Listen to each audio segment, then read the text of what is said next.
Query type करता हूँ, best running shoes for man.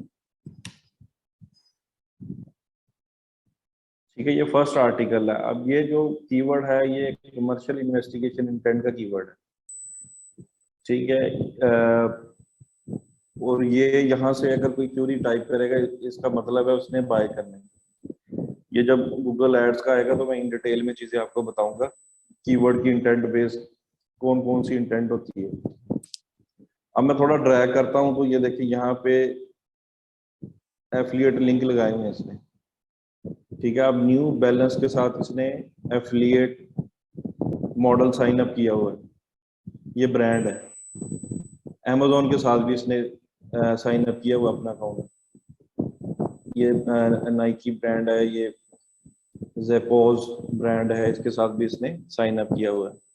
अब अगर यहाँ पे अमेजोन पे वो क्लिक करता है तो यहाँ पे ये देखें टॉप पे यूआरएल में देखना आप, ये यूआरएल है, इसके अंदर आपको नजर आ जाएगा यहाँ पे एफिलिएट लिंक लगा है कि नहीं। ठीक है, ये लिंक कोड आगे आ गया रनर्स वर्ल्ड ऑटो। अमेजोन का जो एफिलिएट लिंक होता है ना उसके एंड पे यूजर नेम के ये -20 लाजमी लिखा था। ये देखो -20, इसका जो यूजर नेम है अमेजोन पे वो ये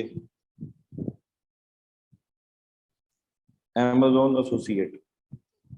अब ये है एफिलिएट लिंक। आप ये वाला लिंक उठा के ऐड में नहीं डाल सकते। ठीक है, अगर आप करेंगे तो आपका डिस्ट्रिक्ट हो जाएगा।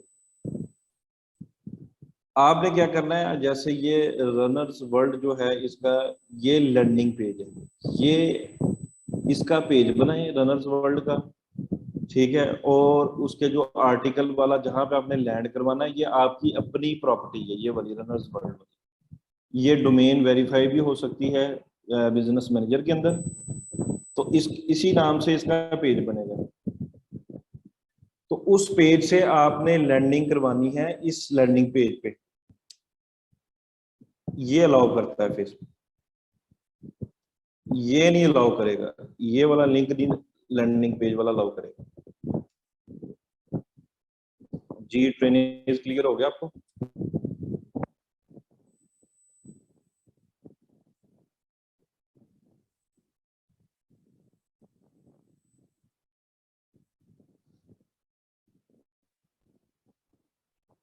अब जरूरी नहीं है कि लैंडिंग पेज आपका इस तरह का ही होना चाहिए। ठीक है, जैसे ये आर्टिकल लिखा हुआ है, जरूरी नहीं है। लैंडिंग पेज की बड़ी टाइप्स है। अच्छा रिपीट कर दूं फिर, आमिर जफर, मैं ये बात कर रहा हूँ जैसे ये रनर्स वर्ल्ड जो है एफिलिएट मार्केटिंग कर रहा है। ठीक है, इसका एक ये आर्टिकल है जो टॉप पे रैंक है किस क्यूरी के ऊपर, best running shoes for man. Topic नहीं है लेकिन आप लोगों को अंडरस्टैंडिंग तो होनी चाहिए ना एड से रिलेटेड कि हम कहाँ, अगर आपको कोई कहता है कि कोई क्लाइंट आता है वो एफिलिएट मार्केटिंग कर रहा है, अब उसकी कन्वर्जन नहीं आ रही या उसको एसईओ नहीं आती, उसकी साइट रैंक नहीं की हुई गूगल में, तो वो क्या कहेगा कि यार कोई इंस्टेंट कोई एड्स ही चला दे ताकि मेरे पास ट्रैफिक है, ट्रैफिक आएगी तो मुझे एफिलिएट का कमीशन मिलेगा। तो ऐसा भी हो सकता है आपके पास इस तरह का क्लाइंट किया जाए, तो आपको ये चीज पता होगी तो आप उसकी एड चलाओगे ना। जी नजर अब्बास करवा सकते हैं। जो ब्लॉग होता है ना, ये वेबसाइट है कोई भी, वो आपकी प्रॉपर्टी होती है, तो आप उस पर मल्टीपल साइन अप्स भी कर सकते हैं, जैसे इसने रनर्स वर्ल्ड ने किया हुआ है। ये देखें जेपोस का अलग से उसने किया है, न्यू बैलेंस ब्रांड का अलग से एफिलिएट साइन अप किया है, अमेजोन एसोसिएट का अलग से अकाउंट बनाया हुआ है। अब अगर अमेजोन के ऊपर यही आर्टिकल पड़ा हुआ है, अगर यही आर्टिकल पड़ा हुआ है अमेजोन पे भी, क्योंकि न्यू बैलेंस का भी अकाउंट अमेजोन पे होगा, सेलर अकाउंट, नाइकी का भी होगा, एडिडास का भी होगा अपना अकाउंट, तो अगर वो अमेजोन से बाय करवाएगा तो अमेजोन उसको हो सकता है 3% दे रनर्स वर्ल्ड को। तो रनर्स वर्ल्ड ने क्या किया है कि उसने न्यू बैलेंस का देखा कि अगर मैं न्यू बैलेंस मुझे डायरेक्ट एफिलिएट दे रहा है, तो अगर मैं उसकी प्रोडक्ट रख के उसका लिंक लगाऊंगा तो हो सकता है ये मुझे पर सेल का 10% दे रहा है या 15% दे रहा है। तो इस वजह से उसने जो ज्यादा, ये जो टॉप पे है ना, ये ज्यादा यहाँ से इसको कमीशन मिल रही है, इसलिए इसने इसको टॉप पे लिस्ट किया हो सकता है 20% दे रहा हो Zappos। ठीक है, तो जिस विजिटर ने आना, ये गूगल में रैंक है, उसने ये आर्टिकल देखने, उसने कहा ना बेस्ट रनिंग शूज, तो ये पहले पे क्लिक करना है। अगर वो यहाँ पे क्लिक करता है वो चला जाता है। जैसे मैंने यहाँ पे क्लिक किया तो यहाँ पे एक मेरे ब्राउजर में कुकी जनरेट हो गई है रनर्स वर्ल्ड की। ठीक है, इसको कुकी पीरियड भी कहते हैं। किसी का 24, अमेजोन का 24 आवर है कुकी पीरियड, किसी का 28 दिन भी होता है, किसी का 72 डेज भी होता है कुकी पीरियड, डिफरेंट डिफरेंट है। कुकी पीरियड का मतलब ये होता है कि अगर मैं अब ये मैं यहाँ पे आया हूँ, अमेजोन पे कुकी जनरेट होगी मेरे ब्राउजर में, अब 24 घंटों में यहाँ मैंने इसको बाय नहीं किया। अब अगर मैं यहाँ पे जाके दोबारा से रात को 24 घंटों के अंदर अंदर दोबारा amazon.com ओपन करता हूँ, तो जाके मैं कोई और चीज बाय कर लेता हूँ, शूज नहीं बाय करता। लेकिन जब मैं बाय करूंगा 24 आवर के अंदर, तो सेल किसकी कंसीडर होगी? रनर्स वर्ल्ड की। कमीशन किसको मिलेगा? रनर्स वर्ल्ड को। हो सकता है ये मैं लैपटॉप बाय कर लूं, अब लैपटॉप की वैल्यू हो सकता है कि $2000 हो। अब $2000 का हो सकता है कि कितने परसेंट कमीशन, 3 या 5% रनर्स वर्ल्ड को मिल जाएगी। ठीक है, अगर आप लोग कहते हो तो मैं आपको पूरी एफिलिएट मार्केटिंग पढ़ा सकता हूँ। तो ये अभी मैंने स्टार्ट भी किया हुआ है कि कुछ बच्चे हैं जिनको मैं सिखा रहा हूँ free of cost affiliate marketing. खैर, वापस आते हैं अपने टॉपिक के ऊपर के अब ये जो मैंने जैसे अमेजोन पे क्लिक किया है, तो ये वाला लिंक ओपन हो गया रनर्स वर्ल्ड का। मैं फेसबुक ऐड में ये यूआरएल को उठा के लैंडिंग पेज नहीं डाल सकता, एज लैंडिंग पेज यूज नहीं कर सकता। अगर मैं डालूंगा तो वो मुझे मेरा अकाउंट रिस्ट्रिक्ट कर देगा। हाँ, मैं ये डाल सकता हूँ, अगर ये मेरा ब्रांड है रनर्स वर्ल्ड, इसी के नाम का मैंने पेज बनाया है, इसी के नाम इसी की डोमेन मैंने अपने बिजनेस मैनेजर में वेरीफाई की हुई है, और मैं इस आर्टिकल पे ट्रैफिक की ऐड चलाना चाहता हूँ, तो मैं ये यूआरएल को उठाऊंगा, अच्छे से बैनर्स बनाऊंगा, इससे रेलिवेंट, शूज से रेलिवेंट, और मैं लैंडिंग पेज ये डालता हूँ। अब ट्रैफिक मेरी वेबसाइट पे, मेरी प्रॉपर्टी पे आ रही है। अब आगे चाहे वो न्यू बैलेंस पे चली जाए, ज़ेपोस पे चली जाए, अमेजोन पे चली जाए, तो इस चीज को फेसबुक अलाउ करता है। क्लियर हो गया पॉइंट?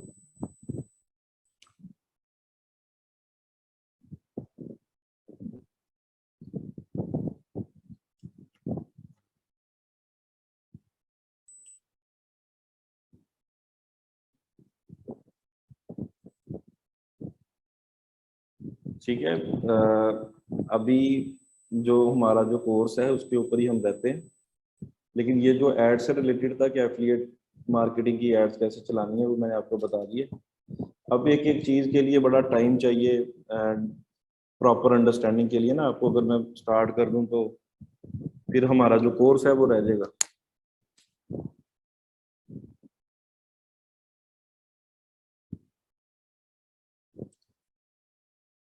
अच्छा जी, इसके बाद वापस हम स्ट्रेटजीज वाले सेक्शन पे जाते हैं।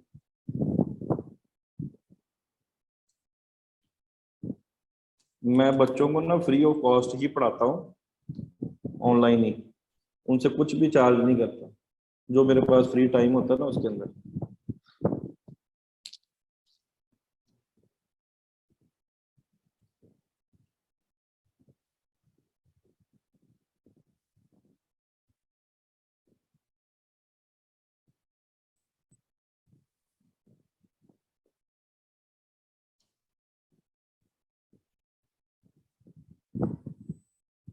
जी जी, उमर पूछे क्वेश्चन।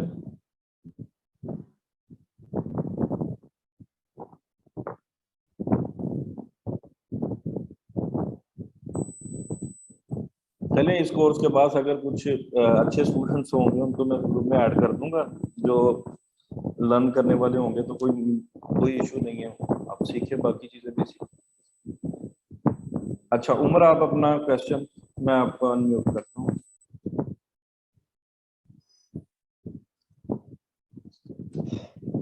अस्सलाम वालेकुम सर, क्या हाल है? ठीक है वालेकुम सलाम, अल्हम्दुलिल्लाह, आप कैसे? जी, हाँ, अल्हम्दुलिल्लाह करम है। सर क्वेश्चन मेरे उस दिन भी ये मिस हो गया था, तो मैं कहता था कि सर अगर बंदा हमें अप्रोच करता है कि आप ऐड चलाएं, हमारी एफिलिएट वेबसाइट है, तो जी वो जी। कहते हैं हमें हमें ट्रैफिक चाहिए यूके से या किसी और बाहर मुल्क से चाहिए, फॉरेन से, तो सर उसकी स्ट्रेटेजी सर क्या रखते हैं? ब्रॉड ऑडियंस पे रखते हैं उसे या इंटरेस्ट टारगेट करके रखते हैं उसे? अब इंटरेस्ट अच्छा, बेस्ड। उसके लिए मैं बताता हूँ उमर, उसके लिए ना आप किसी चीज के लिए ऑप्टिमाइज नहीं करते, सिर्फ आपकी ऑप्टिमाइजेशन होती है लिंक लिंक्स, ठीक है, ट्रैफिक के ऑब्जेक्टिव में। ओके। तो अब जरूरी नहीं है कि अगर तो आप थोड़ी टारगेटेड ऐड चलाएंगे उसकी, ठीक है, जैसे इंटरेस्ट बेस्ड टारगेटिंग करेंगे और वो सारा कुछ एडिशन करके तो आप ऐड चलाएंगे। आप टेस्ट एंड ट्राई कर सकते हैं, एक एड सेट के अंदर रेलिवेंट ऑडियंस टारगेट कर लें, एक एड सेट के अंदर आप ओपन टारगेटिंग करें, बोथ जेंडर्स। क्योंकि अगर वहां पे जो आपका क्रिएटिव होगा ना, उसको देख के जिसने क्लिक करके आना ना आपके लैंडिंग पेज पे, तो जो आपको ज्यादा चीप पड़ेगी ऐड की कॉस्ट, लिंक क्लिक, वो ज्यादा बेहतर रहेगी। क्योंकि कम पैसों में ज्यादा ट्रैफिक आएगी, तो ज्यादा से ज्यादा कुकी जनरेट होगी उनके ब्राउजर्स में, जो लोग क्लिक करके, जैसे मैंने क्लिक किया था, तो कुकी ओके। पीरियड जैसे ही जनरेट हो गया और बन गया उसका, तो वो आपने देख लेना एफिलिएट मॉडल जो भी वो चला रहा है, क्लिक बैंक की प्रोडक्ट्स है, मैक्स बोंटी की है, या कोई डायरेक्ट एफिलिएट उसने ज्वाइन किया, या अमेज़न एसोसिएट है, उसकी सारी डिटेल्स लेनी। तो जितनी ज्यादा कुकीज जनरेट हो जाती है ना, उतना ज्यादा उसको कमीशन मिल सकता है। अब वो मैंने सर, उस हाँ, हाँ जी, ट्रेन्योर के अंदर वो बाय करेगा और उसको कमीशन चली जाएगी। वो मैंने आपको बिल्कुल सारा सुना है। मैंने चलाया था एड्स का ना, एक पता नहीं बहुत सी अपना वेबसाइट थी टेक गैजेट से रिलेटेड से, तो मैंने कैजुअल बेस एड चलाया था वन डे के लिए, तो उसका कुछ मतलब लिंक क्लिक्स इतने खास नहीं, तकरीबन 25 रुपीज पड़ा था और तकरीबन 18 या कुछ लिंक क्लिक्स आए थे उसके। अच्छा, तो वो सर वीडियो चलाएं आप, सिंगल वीडियो, वीडियो मैंने कैजुअल चलाया था उसका। यानी कैरोजल ना चलाएं, सिंगल वीडियो चलाएं। अब एक एड सेट के अंदर दो क्रिएटिव आप डाल दें, ठीक है, हम्म। अगले एड सेट में दो नए क्रिएटिव डाल दें, अच्छा। मैक्सिमम क्रिएटिव रेडी कराएं। उससे ये होगा कि जो ऑडियंस को ज्यादा अपील करेगा उस क्रिएटिव के ऊपर आपकी कॉस्ट नीचे आ जाएगी। ओके, मतलब दो एड सेट में अलग अलग क्रिएटिव डाल के उसको ऑप्टिमाइज वो चलाएं। टेस्टिंग हमेशा हम करते हैं मिनिमम बजट के ऊपर, जी जी, क्योंकि वो मैंने। तीन हाँ दिन जी। किसी भी कैंपेन को हमने 3 दिन देखना होता है, 3 दिन से पहले हम डिसीजन नहीं लेते। अच्छा। तो अगर आप $10 पे चलाएंगे तो $30 एक एड सेट, अगर 4 चलाएंगे तो $120 उड़ जाएंगे क्लाइंट के, ठीक है। तो मिनिमम बजट पे टेस्टिंग करें। फिर अभी मैं वर्टिकल स्केलिंग और हॉरिजॉन्टल स्केलिंग बताऊंगा कि उसमें हम कैसे स्केल करते हैं। जो अभी रनिंग कैंपेन होती है, जो टेस्टिंग से हमें पता चल जाता है कि ये अच्छा एड सेट है, ये ऑडियंस काम कर रही है, ये क्रिएटिव विनिंग है, उसको हम स्केल कैसे करते हैं, ये मैं फर्दर आपको बताऊंगा। सर अगर वीडियो चलाएंगे तो सर अगर हमें इस पे कुछ वॉइस ओवर करना तो सर उस जुबान में नहीं होगा, हमें करना पड़ना। नहीं, ओफियो टाइप की जो वीडियो ना एनिमेटेड, उसके अंदर तो बैकएंड पे म्यूजिक लगा हुआ है, तो आपकी कुछ वो यूजर की अटेंशन ग्रैब करती है, ओके। ठीक है। ये लाइफ टाइम की अभी भी डील चल रही है ओपीओ की। अगर आपने इसी फील्ड के अंदर परसू करना है तो आप उसको बाय कर लें, वन टाइम उसकी कॉस्ट है 30,000 से ज्यादा, उसके अंदर टेम्पलेट्स बने हुए हैं, बाकी ड्रैग एंड ड्रॉप भी है कि आप खुद से क्रिएट कर लो डिजाइन। जी सर, तो वो जो life time. Entry level sir जो कैजुअल या सर ऐड होता है वो तो अल्हम्दुलिल्लाह मैं कर लेता हूँ, उसको कोई प्रॉब्लम नहीं है। जो एक मतलब ठीक प्रोडक्ट्स है, रिलेटेड होते हैं या बैकग्राउंड डाल वो अल्हम्दुलिल्लाह कोई मसला वो मेरा बन जाता है, कैनवा या आप एडोब एक्सप्रेस। अच्छा अडोब चला लेते हो, आप सारे टूल्स अडोब के चला लेते हो? नहीं नहीं, ये एडोब एक्सप्रेस नहीं है जो पहले एडोब पोस्ट मेकर के नाम से मशहूर था, अब एडोब फिर ठीक क्रिएटिव क्लाउड के नाम से आ गया, अब उसका नाम एडोब एक्सप्रेस रख दी। तो उसमें टेम्पलेट्स ठीक होते हैं, उससे अल्हम्दुलिल्लाह थोड़ा काम चल जाता है काफी हद तक। ठीक हो गया, जबरदस्त। चलें ठीक है, फिर आप अगर बना सकते तो अपने बनाएं क्रिएटिव और उसको टेस्ट करें। जी, thank you so much sir, अल्लाह का खुश चलें।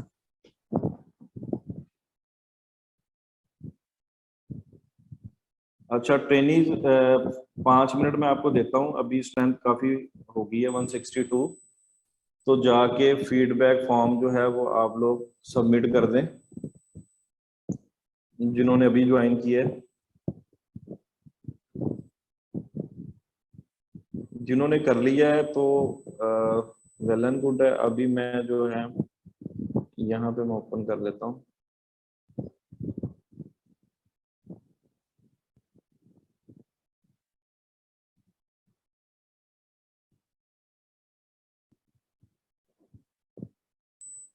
ग्रुप में जाएंगे, सर्च बॉक्स में लिखेंगे आप फीडबैक।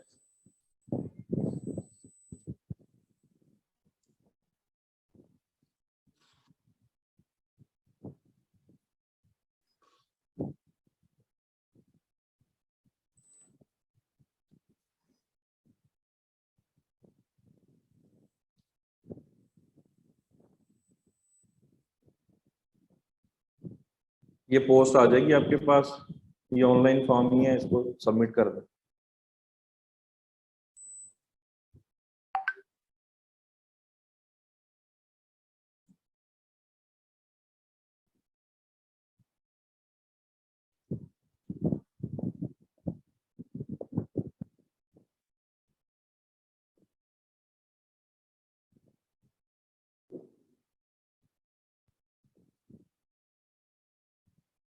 ऑब्जेक्टिव मेन्यू वसीम हम चेंज नहीं कर सकते, क्योंकि कुछ आईडीज के ऊपर थोड़ी लेट आएगी उसकी अपडेट, कुछ अकाउंट्स के ऊपर वो जल्दी आ जाएगी अपडेट। ठीक है, जैसे जैसे कन्वर्ट होते जाएंगे तो वो हम उसको चेंज नहीं कर सकते उसके इंटरफेस। हाँ, अभी बिजनेस मैनेजर और बिजनेस सूट के अंदर हम थोड़ा उसको कर रहे हैं, अल्टरनेटिव यूज करने के लिए हम वापस ओल्ड वर्जन पे चल जाते हैं, क्योंकि फेसबुक को पता है कि इंटरफेस मसला करता है, नया नया को समझने के लिए थोड़ा टाइम लगता है प्रैक्टिस करते करते। तो इसलिए उसने उसको ऑप्शन दिया कि आप उसको स्विच कर सकते हैं। बाकी जो ऑब्जेक्टिव वाला है उसको नहीं हम चेंज कर सकते।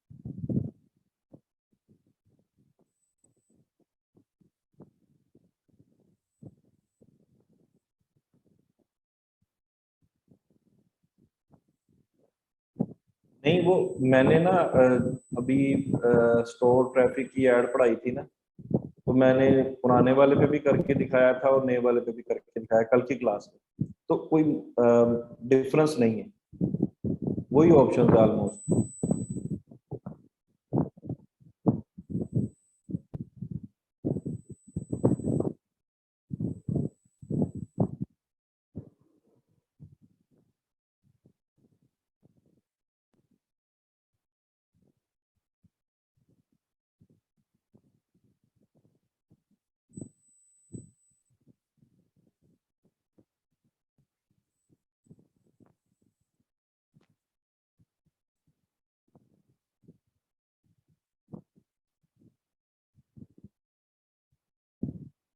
हेल्थ सप्लीमेंट जो है उसकी एड्स हो सकती हैं डिसअप्रूव, तो उसकी आप पॉलिसी रीड करें।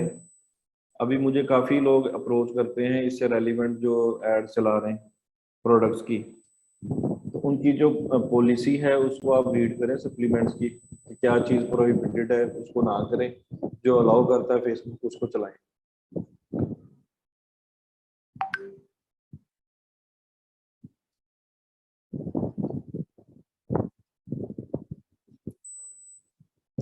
लीड जनरेशन में नहीं आएगा, ये उसी में आएगा, कन्वर्जन और बाकी चीज़ों में, ट्रैफिक वाले जो ऑब्जेक्टिव है ना उसी में आएगा तलहा।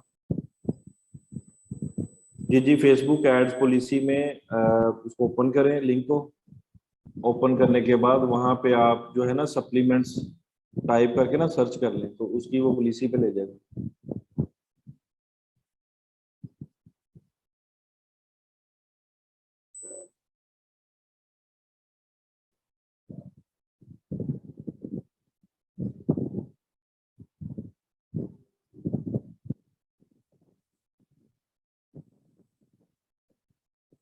वो हम कहाँ से रीड करेंगे, ये आपको ना चीजों को फॉलो करना पड़ेगा ना। फेसबुक का है, अब गूगल एसईओ के लिए भी ट्विटर पे अकाउंट्स हैं, उनको फॉलो कर लें, उनका जैसे ही कोई ट्वीट आएगा तो आपको पता चल जाएगा। इसी तरह फेसबुक के भी सारी सोशल मीडिया प्लेटफॉर्म के ऊपर वो पेजेस एक्टिव होते हैं, तो उनको आपको फॉलो करना पड़ेगा।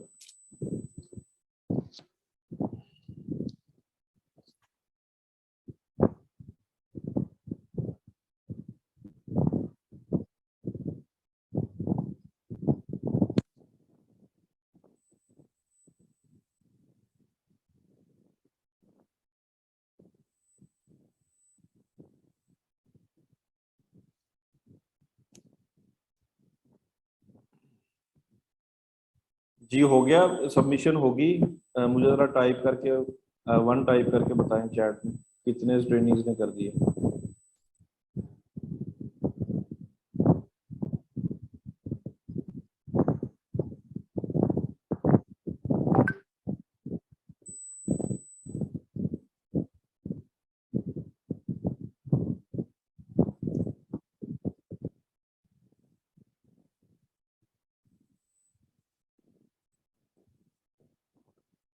अभी 50 भी नहीं हुए।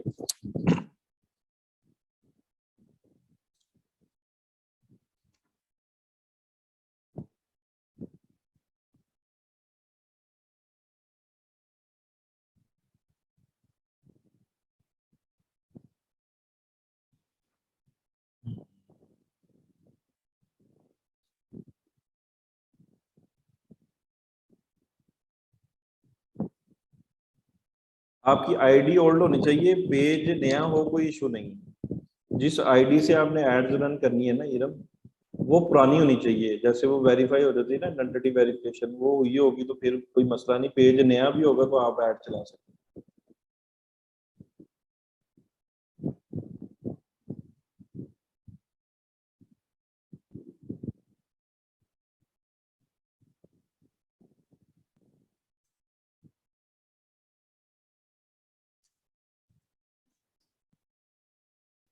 जी सजाद। अस्सलाम वालेकुम सर। वालेकुम अस्सलाम। जी सर, कैसे हैं आप? ठीक हैं? अल्हम्दुलिल्लाह, आप कैसे हो? सर वो ऐड जो मैंने आपको बोला था वो रात एक्टिव हो गई थी, तो सर उसमें मैंने ना ये पूछना था कि मैंने ना सर 3 एड सेट रन किए थे और हर एड सेट में 2-2 क्रिएटिव ऐड किए थे। उसमें ठीक है, मैंने इंटरेस्ट बेस से टारगेटिंग की थी। एक एड सेट में 3 इंटरेस्ट डाले थे, दूसरे में फिर अलग से, तीसरे में फिर अलग से। तो ठीक है। क्रिएटिव तकरीबन मेरे सेम ही थे, बाकी सिर्फ जो इंटरेस्ट थे वो मैंने डिफरेंट ट्राई किए क्रिएटिव थे। सेम नहीं रखने, नहीं क्रिएटिव सेम नहीं रखने। डिफरेंट ऑडियंस के साथ डिफरेंट क्रिएटिव आपने टेस्ट करना। चलें अब सर, वो उनके पता क्या पास अब वो करेगा, क्रिएटिव्स कम थे, आप इस वजह से। जी एल्गोरिज्म नहीं नहीं वो ज्यादा बनाने चाहिए। अब वो क्या करेगा फेसबुक, थोड़ी देर बाद जब उसने सेम क्रिएटिव जब देने हैं तो उसने कहना है कि अगर आप इन तीनों को एड सेट को मर्ज कर लेंगे तो आपका बजट भी बच जाएगा और हमें भी, मतलब कि हम बेहतर आपको परफॉर्मेंस दे सकते हैं। तो वो आपको जहाँ पे नोटिफिकेशन वाला सेक्शन है वहां पे वो इस तरह की नोटिफिकेशन आ जाएगी। तो इसीलिए मैं कहता हूँ डिफरेंट क्रिएटिव डिफरेंट ऑडियंस के ऊपर टेस्ट करो। सिमिलर होंगे तो फिर वो मसला होगा। सही। सर मेरा ये क्वेश्चन था कि जैसे सर आपने कहा कि तकरीबन 3 दिन लग जाते हैं किसी भी ऐड को टेस्ट करने के नहीं, लिए, उसको देखने के स्टार्ट लिए। में स्टार्ट किसी भी नए ऐड अकाउंट के ऊपर मसला होता है, रिव्यू में टाइम लग जाता है। लेकिन जैसे जैसे आप थोड़ा उसको होल्ड करेंगे तो फिर वो आधे घंटे के अंदर भी एक्टिव हो जाती है। सर आप मेरा ये क्वेश्चन है कि मैंने अगर 3 एडसेट सर रन किए हैं ना, उसमें मुझे एक में कॉस्ट पड़ रही है 15 रुपीज़ पड़ रही है, एक पे 20 पड़ रही है और एक पे डायरेक्ट मुझे 63 पड़ रही है। ठीक है, तो अभी मुझे अच्छा, उसको 63 वाले को एडसेट को देखना चाहिए 3 दिन या 2 दिन रख के, या मुझे उसे डिलीट कर देना चाहिए अगर कंपेयर किया जाए दूसरों के लिए? ऑब्जेक्टिव क्या है objective? Sir conversion ad WhatsApp पे रन किए हैं, व्हाट्सएप पे। कन्वर्जन ऐड वेबसाइट के ऊपर चलाई है आपने ऐड? नहीं नहीं सर, व्हाट्सएप पे अच्छा, व्हाट्सएप पे। नहीं, ये मैसेजेस में। कॉस्टली है, इसको बंद कर दें, सेट सेट को ऑफ कर दें। ठीक है सर। ठीक है, टेस्टिंग का सर मकसद ये होता है कि हमने, क्योंकि ये कौन सा लर्निंग फेज में जाना है। जो एड्स लर्निंग फेज में जाती हैं उसको हम 3 दिन देखते हैं, उसको हमने टेस्टिंग फेज के अंदर टाइम देना होता है। लेकिन जो रियल टाइम में एक्टिव हो जाती है, जैसे एक्टिव हुआ एड सेट पे एक्टिव हो गया, वो लर्निंग फेज में नहीं जाता, तो उसको आपको डिले करने की जरूरत नहीं। एक दिन के अंदर आप देख ली इंप्रेशन अगर 1000 या 2000 हो गए ना, 2000 के बाद अगर आपकी कॉस्ट नीचे नहीं आई, जितने 2000 अगर इंप्रेशन हो गए हैं उस एड सेट के ऊपर, तो अगर आपको कॉस्ट ज्यादा लगे उस एड सेट को बंद कर दें। ठीक है, थैंक यू ओके सर। एक मिनट, एक और क्वेश्चन था। जी जी। सर जब हम वो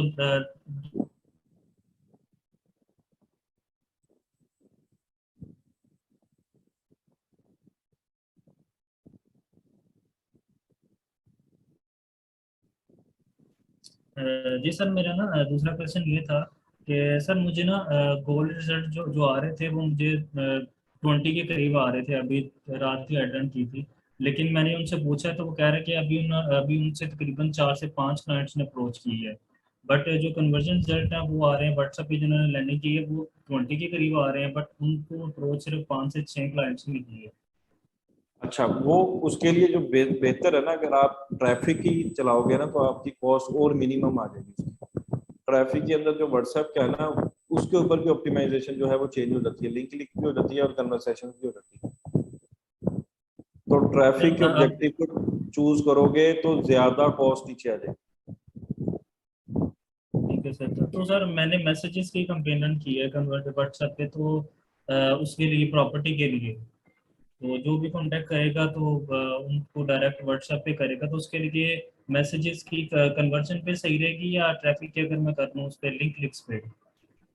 नहीं, लिंक क्लिक्स के ऊपर करोगे तो फिर वो ट्रैफिक आएगी ना आपके कन्वर्सेशन जब के लिए आप ऑप्टिमाइज करोगे, तो वो एटलीस्ट वो आपसे कन्वर्सेशन करेंगे। उनका बिहेवियर ये होगा कि वो क्लिक करके जाके कन्वर्सेशन भी पूछते हैं, 2-3 क्वेश्चंस पूछते हैं। तो लिंक क्लिक के ऊपर तो फिर वो ट्रैफिक ही आएगी ना। उनको नहीं पता होगा कि कैसे क्लिक हो गया ऐड से, तो वो चले गए इनबॉक्स के अंदर ना। फिर आप उनसे बात करोगे तो वो रिस्पॉन्स नहीं देंगे। तो वो कहेंगे, अगर कॉल करोगे तो वो कहेंगे जी हमने नहीं किया, जी हमें नहीं पता हम कैसे आ गए। तो इस तरह की लिंक क्लिक के ऊपर आपको ट्रैफिक का एक्सपीरियंस होगा। Okay sir, thank you.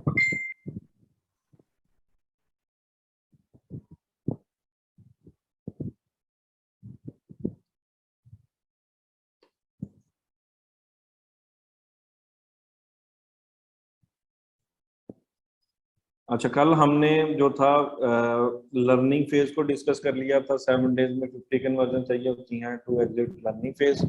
उसके बाद पिक्सल वार्म अप हमने कहा था, अगर नया स्टोर है या नई प्रोडक्ट लॉन्च कर रहे हैं तब आप थोड़ा सा इसके ऊपर बजट स्पेंड करें तो पिक्सल वार्म अप हो जाएगा। उसके बाद फिर हमने टॉप ऑफ द फनल के अंदर डिफरेंट क्रिएटिव और उसके ऊपर ब्रॉड ऑडियंस कोई सिलेक्शन नहीं करनी, परचेज के ऊपर एबीओ चलाना है और इसको 3 डेज हमने ऑब्जर्व करना है। अगर जिसके ऊपर कन्वर्जन आ गई वो हमारा विनिंग होगा, बाकियों को हम ऑफ कर देंगे। ठीक है जी। Top of the funnel interest based targeting, यहाँ पे हमने डिस्कस किया था कि एड सेट जो है वो उसके अंदर आप 3 से 10 तक इंटरेस्ट की स्टैकिंग कर सकते हैं। तो मैंने कल बताया था कि आपको सिमिलर इंटरेस्ट की ही स्टैकिंग करनी चाहिए। अगर शूज को टारगेट करें तो वहाँ पे 3 से 5 जो है वो शूज के इंटरेस्ट हो। ऑडियंस साइज जो है वो अच्छा होना चाहिए, क्योंकि लेटर ऑन हमने उसकी स्केलिंग भी करनी है। तो इसके अंदर अगर हम चला रहे हैं कोई इंटरेस्ट की टारगेटिंग कर रहे हैं ना, तो एल्गोरिदम क्या करता है कि जो हमारी एड्स जिनको एक दफा टारगेट हो गई है ना, अगर हमने एक्सक्लूजन नहीं की तो वो उनको फिर दिखाता रहता है एड्स जो हमारी वेबसाइट पे आ गई या इंटरेक्शन में आ गए। तो जब टॉप ऑफ द फनल में आते हैं, जब हम इन चीजों को एक्सक्लूड कर देते हैं तो वो फिर उनको नहीं दिखाता, फिर हर नए बंदे को अप्रोच करता है जो हमने इंटरेस्ट की टारगेटिंग की। इसका ये फायदा है, हमारी प्रोडक्ट अगर नए लोगों तक पहुंचेगी तो वहां से हमारे पास नई ऑडियंस आएगी और वो कन्वर्ट भी होगी टॉप ऑफ द फनल में भी। जो नहीं होंगे उनको फिर हम मिडल ऑफ द फनल में रीमार्केटिंग करेंगे। ठीक है, ये 5 एड सेट जो है आप इस तरीके से बना सकते हो और उसके अंदर विनिंग क्रिएटिव मैंने आपको बताया था किस तरह से आपने उठाना है। अब विनिंग क्रिएटिव एक ही नहीं रखना आपने, आपके क्रिएटिव की टेस्टिंग अलग चलनी चाहिए कम बजट के ऊपर। ठीक है, और वहां से कंटिन्यूसली आपके पास विनिंग क्रिएटिव आते रहे प्रोडक्ट्स के, उनको आप मल्टीपल टाइम यूज कर सकते हैं कहीं भी। उसके बाद है जी middle of the funnel. Middle of the funnel में कैंपेन ये सीबीओ परचेज है, ठीक है। सीबीओ ऑन कर देना, इसके अंदर एड सेट कस्टम ऑडियंस डालनी है, उसके अंदर हमने फेसबुक पोस्ट एड इंगेजर्स, ठीक है। एक्सक्लूड कर देना हमने वेबसाइट विजिटर्स। अब ये जो फेसबुक की पेज की कस्टम ऑडियंस है, इसका नंबर ज्यादा होना चाहिए, ठीक है। ज्यादा होगा तो अगर हम वेबसाइट विजिटर को एक्सक्लूड भी कर देंगे, जिन्होंने हमारी एड देखी फेसबुक पे, जिन्होंने कोई क्लिक किया,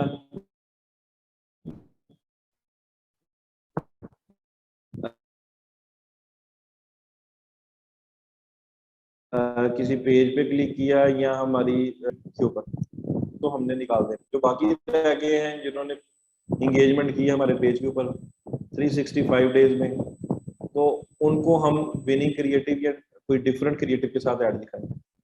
अब हर स्टेज पे हमने क्रिएटिव चेंज करना है। सेम क्रिएटिव रहेंगे रखेंगे तो वो हमें अच्छे रिजल्ट्स नहीं आएंगे, ठीक है। दूसरे एड सेट के अंदर क्या होगा कि इंस्टा प्रोफाइल की जो 365 डेज की बनेगी कस्टम ऑडियंस, उसको हम ऐड करेंगे और एक्सक्लूड कर देंगे वेबसाइट पे।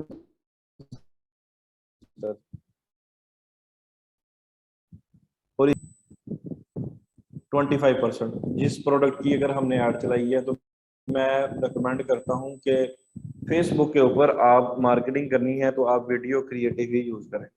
मिनिमम से मिनिमम आप इमेजेस को यूज करें, क्योंकि वीडियो से जो है आपके पास कस्टमर ऑडियंस ये यूज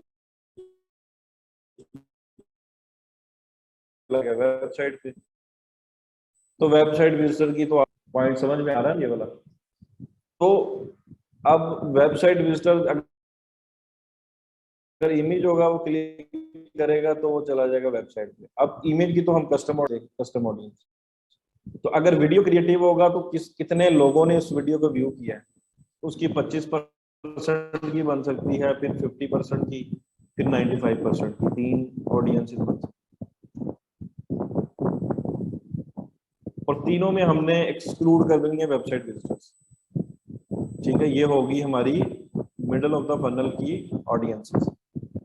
इनको हमने सीपी ऑन करके परचेज इवेंट के साथ चलाना।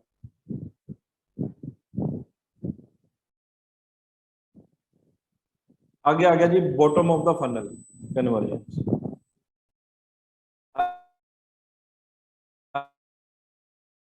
अब आप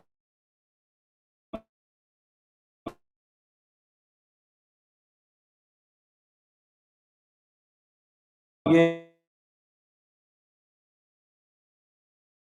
सीबीओ भी चला सकते हो, एबीओ भी चला सकते हो, इवेंट इसका परचेज ही रहेगा।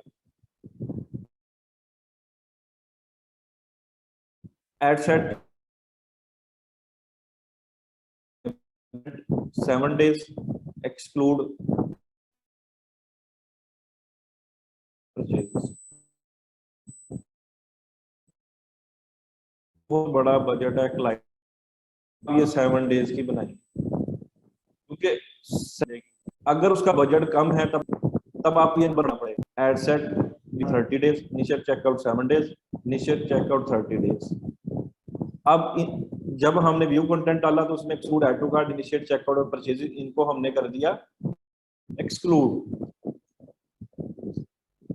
और जब हमने व्यू इसके अंदर किया, यहां से भी हमने कर दिया एक्सक्लूड। अब इसके अंदर हमने 7 डेज को भी कर दिया एक्सक्लूड, क्योंकि 7 डेज की ऑडियंस कहाँ पे आ गई है, पहले वाले एड सेट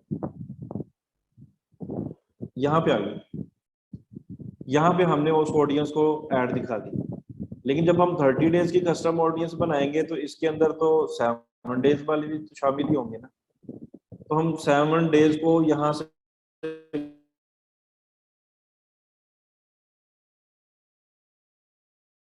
कर देंगे एक्सक्लूड। अब हमारे पास जो बची है उसको ऐड दिखाएंगे जो प्योरली व्यू कंटेंट की होगी, और उसके अंदर ये भी निकल जाएंगे add to cart, initial checkout, purchase. मतलब कि जैसे जैसे ये जो पिक्सल की ऑडियंसेस है ना, ये ऑटोमेटिकली अपडेट हो रही है। अब आपने चलाई 25 अगस्त को 7 डेज की बनाई, लास्ट 7 डेज की, और इसी 25 अगस्त को ही आपने 30 डेज की कस्टम ऑडियंस बना दी। अब ये एड चलती चलती अब चली गई है 7 सितंबर में, तो आप कहेंगे 7 सितंबर को मुझे दोबारा बनानी पड़ेगी इसकी कस्टम ऑडियंस। नहीं, आपकी यही जो कस्टम ऑडियंस है ना, ये रिसेंट की 7 डेज की उठाती रहेगी व्यू कंटेंट की ऑटोमेटिकली, और ये 30 डेज की उठाती रहेगी, पुरानी जाती जाएगी, नई इसके अंदर ऐड होती जाएगी। ये फनल है प्रॉपर। इसके अंदर भी इसी तरह से ऐड टू कार्ट 7 डेज। अब ऐड टू कार्ट के बाद फनल के में आता है इसे चेकआउट और परचेज, तो हम इन दोनों को एक्सक्लूड करेंगे सिर्फ, ठीक है। और इसके बाद 30 डेज की बनाएंगे। अब इसके अंदर ऐड टू कार्ट हम 7 डेज को पहले एक्सक्लूड करेंगे, फिर इनिशियल चेकआउट और परचेज। इसी तरह एड सेट बनाएगा इनिशियल चेकआउट का 7 डेज का। अब इनिशियल चेकआउट के बाद सिर्फ परचेजेस ही रह जाती है, तो उसको हम कर देंगे एक्सक्लूड। यहाँ पे 30 डेज की बनाएंगे और एक्सक्लूड कर देंगे इनिशियल चेकआउट 7 डेज की ऑडियंस और परचेजेस। जी ट्रेनीज, समझ में आया कुछ?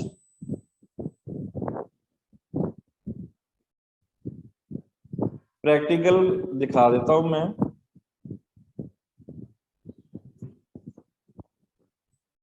हम चाह रहे हैं हमारे जो बॉटम ऑफ द फनल के अंदर जो पिक्सल की कस्टम ऑडियंसेस हैं उनको हम ऐड दिखाएं। प्रैक्टिकल कर लेते हैं।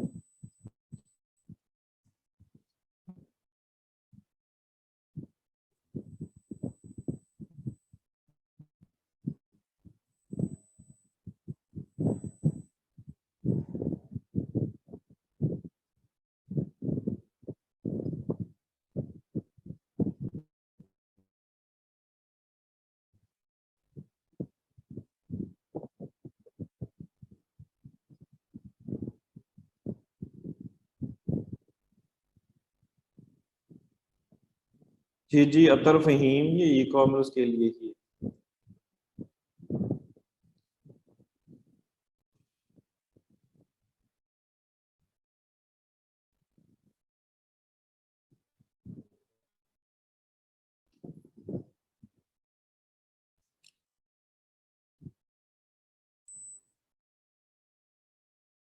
अभी तो आप लोगों ने और थोड़ा सा घूम जाना है, वेट करें अभी।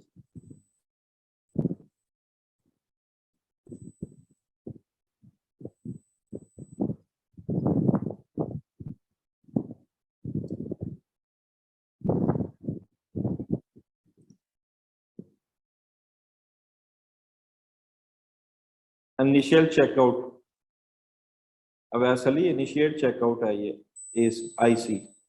यहाँ पे जाएंगे हम कस्टम ऑडियंस में। अब ये देखें हम जाते हैं वेबसाइट विजिटर।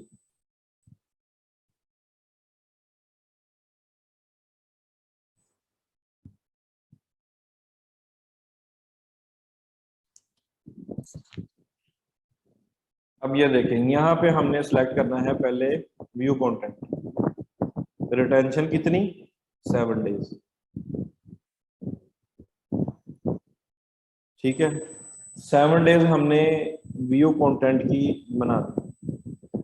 अच्छा, एक मेरे पास ऑप्शन ये है कि मैं सबकी कस्टम ऑडियंसेस यहाँ पे बना लूं और जाके एड सेट में जाके एक्सक्लूड कर दूं। एक ये मेरे पास ऑप्शन है। दूसरा ऑप्शन मेरे पास ये है कि इधर ही मैं एक्सक्लूड भी कर दूं। अगर मैं व्यू कंटेंट की बना रहा हूँ 7 डेज की, तो एक्सक्लूड पीपल मैं इधर भी तो कर सकता हूँ ना। एक ऑप्शन मेरे पास ये है। समझ में आई ये पॉइंट?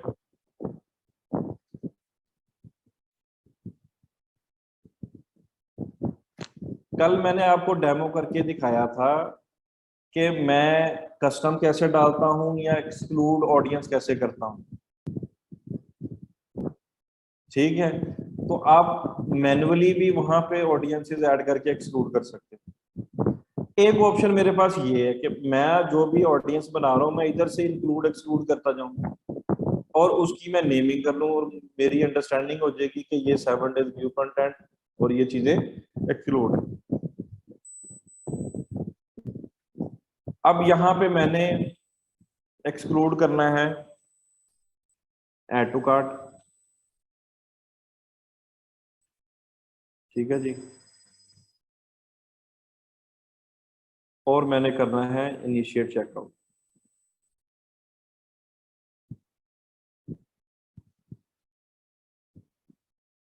और मैंने करना है परचेज। ऐसे ना व्यू कंटेंट के बाद add to cart, initiate checkout और परचेज।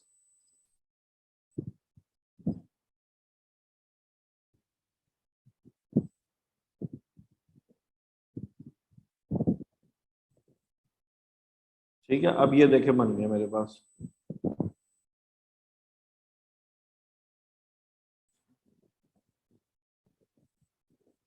अच्छा, एक चीज है उसके अंदर मसला आपको कहाँ पड़ेगा, अगर आपने जैसे मैं नेक्स्ट इसकी 30 डेज की बनाऊंगा ना, तो 30 डेज में 7 डेज की भी मुझे एक्सक्लूड करनी पड़ेगी। वो आपने माइंड में रखना है, जब नेक्स्ट हमने 30 डेज की बनानी है तो हमने सबसे पहले 7 डेज की इसको एक्सक्लूड करना है। अब यहाँ पे इसकी मैं नेमिंग करता हूँ, अगर व्यू कंटेंट आगे मैं डाल देता हूँ एक्सक्लूड के लिए ये वाला, और मैं कर देता हूँ यहाँ view content 7 exclude add to cart initiate checkout और परचेजेस। फिर इसकी मैं कर लेता हूँ क्रिएट ऑडियंस।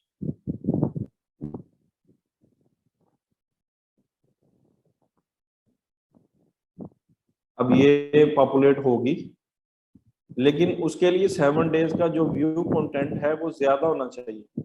वो आप पिक्सल में जाके देख सकते हैं इवेंट्स मैनेजर के अंदर। अगर आपकी एड स्पेंडिंग कम है तो फिर ऑडियंस साइज कम से कम होगा, तो फिर वो मजा नहीं आएगा उस चीज का।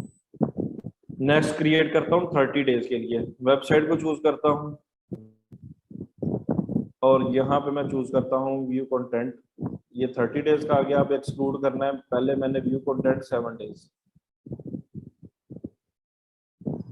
ठीक है, अब इसकी समझ आ रही ना आपको।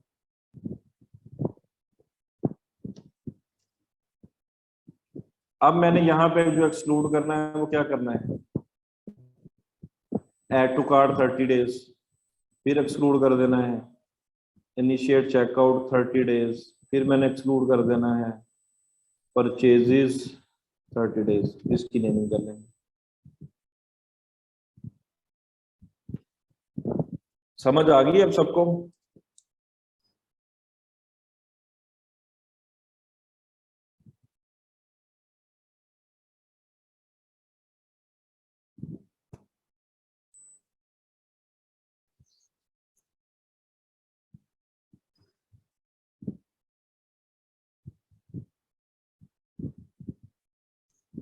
अच्छा, अभी मैंने आप लोगों को एक और कॉन्सेप्ट इसका बताना है। एबीओ सीबीओ मैंने ना दोनों मेंशन किए हुए हैं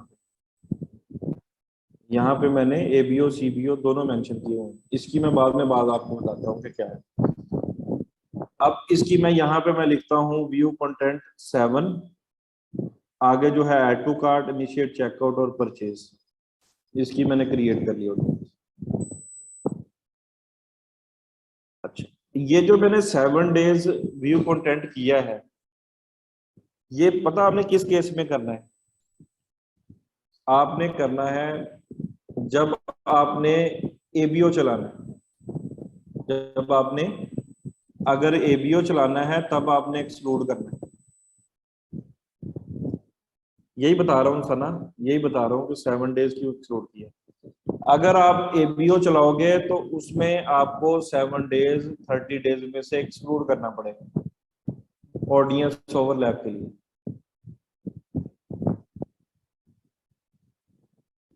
ठीक है, अगर मैं सीबीओ चलाऊंगा, अगर यहाँ पे मैं 7 डेज एक्सक्लूड ना करूं, ठीक है, और यहाँ पे add to cart 7 days exclude ना करूं, यहाँ पे इनिशिएट चेकआउट 7 डेज एक्सक्लूड ना करूं, सीबीओ में रख के ये सारी ऑडियंसेस ऐसे ही मैं ऐड चला दूं, तो यहाँ पे मुझे ओवरलैप नहीं होगा। सीबीओ का मतलब ये होता है कि उसके अंदर जितनी भी ऑडियंसेस हैं, चाहे वो इसमें डुप्लीकेट है, चाहे इसमें डुप्लीकेट है, चाहे इसमें, चाहे इसमें, चाहे इसमें, कहीं भी वो डुप्लीकेट ऑडियंस है ना, ऑडियंस ओवरलैप हो रही है, तो वो सारे एड सेट में से उस ऑडियंस को एक दफा ही अप्रोच करे। ये सीबीओ का कॉन्सेप्ट है। समझ में आई बात? मैं ये कह रहा हूं, अगर मैं एबीओ चला रहा हूं तो मुझे ये 7 डेज एक्सक्लूड करने पड़ेंगे, क्योंकि जब इंडिविजुअल एड सेट होगा और एड सेट लेवल पे बजट दिया होगा, तब ये अगर ये ऑडियंस के अंदर ये भी आ रही होगी, तो ये ऑडियंस को करेगा ओवरलैप, डुप्लीकेट ऑडियंस, तो फिर ना इधर से अच्छे रिजल्ट देगा ना इधर से अच्छे रिजल्ट देगा। जी, सीबीओ में एक्सक्लूड नहीं करना पड़ेगा, क्योंकि अगर डुप्लीकेट या ओवरलैप भी हो रही है ना ऑडियंस, तो एल्गोरिदम चाहे वो इसमें डुप्लीकेट है या इसमें भी डुप्लीकेट है या इसमें भी डुप्लीकेट है, तीनों में डुप्लीकेट ऑडियंस है ना, तो वो एक दफा ही आपका क्रिएटिव उनके पास लेके जाएगी। वो ये नहीं कि इसके ऊपर अलहदा पैसे खर्च करेगी, इसके ऊपर अलहदा, इसके ऊपर अलहदा, ऐसा नहीं होगा। सीबीओ का ये फायदा है।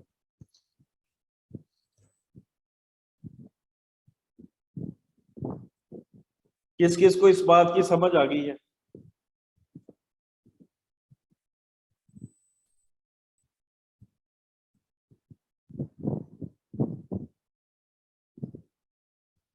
जी जी, सिर्फ हमने ऑडियंस ओवरलैप को समझना है। जब हम ओवरलैप का कॉन्सेप्ट है कि अगर हम इंडिविजुअल एड सेट को ऑडियंस असाइन कर रहे हैं, बजट भी असाइन कर रहे हैं, तब अगर डुप्लीकेट ऑडियंस होगी तो ओवरलैप आएगा, तो डिलीवरी सिस्टम खराब होगा, ना इधर से रिजल्ट आएंगे ना इधर से आएंगे। तो उस केस में अगर हम ये फनल बना रहे हैं तो उसमें 7 डेज मुझे एक्सक्लूड करना पड़ेगा, अगर मैं एबीओ चला रहा हूँ। अगर मैं सीबीओ चला रहा हूँ तो फिर मैं ये 7 डेज एक्सक्लूड नहीं करता, ये मैं एज इट इज ऐसे उठाता हूँ, एज इट इज इसको मैं कॉपी कर देता हूँ, एज इट इज ही यहाँ पे मैं 30 कर देता हूँ, और ये जो 7 डेज वाली है ये एक्सक्लूड पे रहने देता हूँ, तो कोई इशू नहीं होगा। तब आपका डिलीवरी सिस्टम को कोई इशू नहीं होगा। जो एड सेट ज्यादा अच्छा परफॉर्म करेगा, सीबीओ उस पर बजट लगाएगा, वहां से आपको अच्छे रिजल्ट्स ला देगा।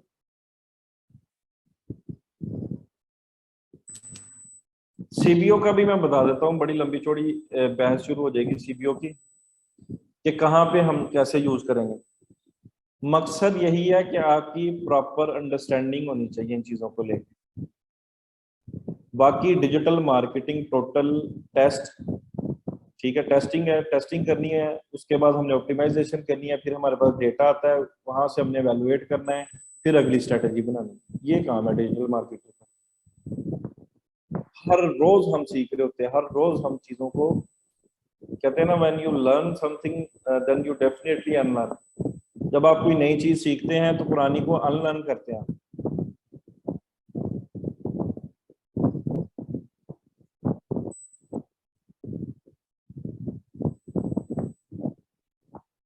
ये प्रैक्टिकली किया है मैंने अभी, ये देखे ना, ऑडियंस बना दी है दोनों की आपको। अब ये जाके एज इट इज ही ऑडियंस आपने कस्टम ऑडियंस में डाल देनी है, नीचे आपने ओपन टारगेटिंग रहने देनी है इसकी, ठीक है। अब अगर मैं इसकी कैंपेन बनाता हूँ इन दोनों ऑडियंसेस की,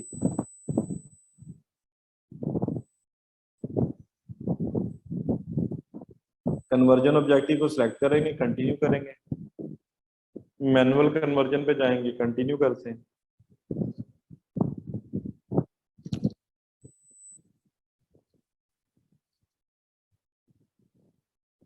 ठीक है। यहाँ पे मैं इसको सीबीओ को ऑन करूंगा। अब सीबीओ का नाम चेंज हो गया है, ये आपके बैच के अंदर अंदर ही इसकी अपडेट आई, एडवांटेज कैंपेन बजट प्लस कर दी है फेसबुक। तो इस तरह के सरप्राइज आपको मिलते ही जाएंगे। अब यहाँ भी ये जो अमाउंट है ना, ये कम से कम होनी चाहिए। बजट का मैं आप लोगों को बता दूं, लिख लें, अपने पास नोट डाउन कर लें। अगर किसी का बजट है 1 लाख, किसी क्लाइंट का,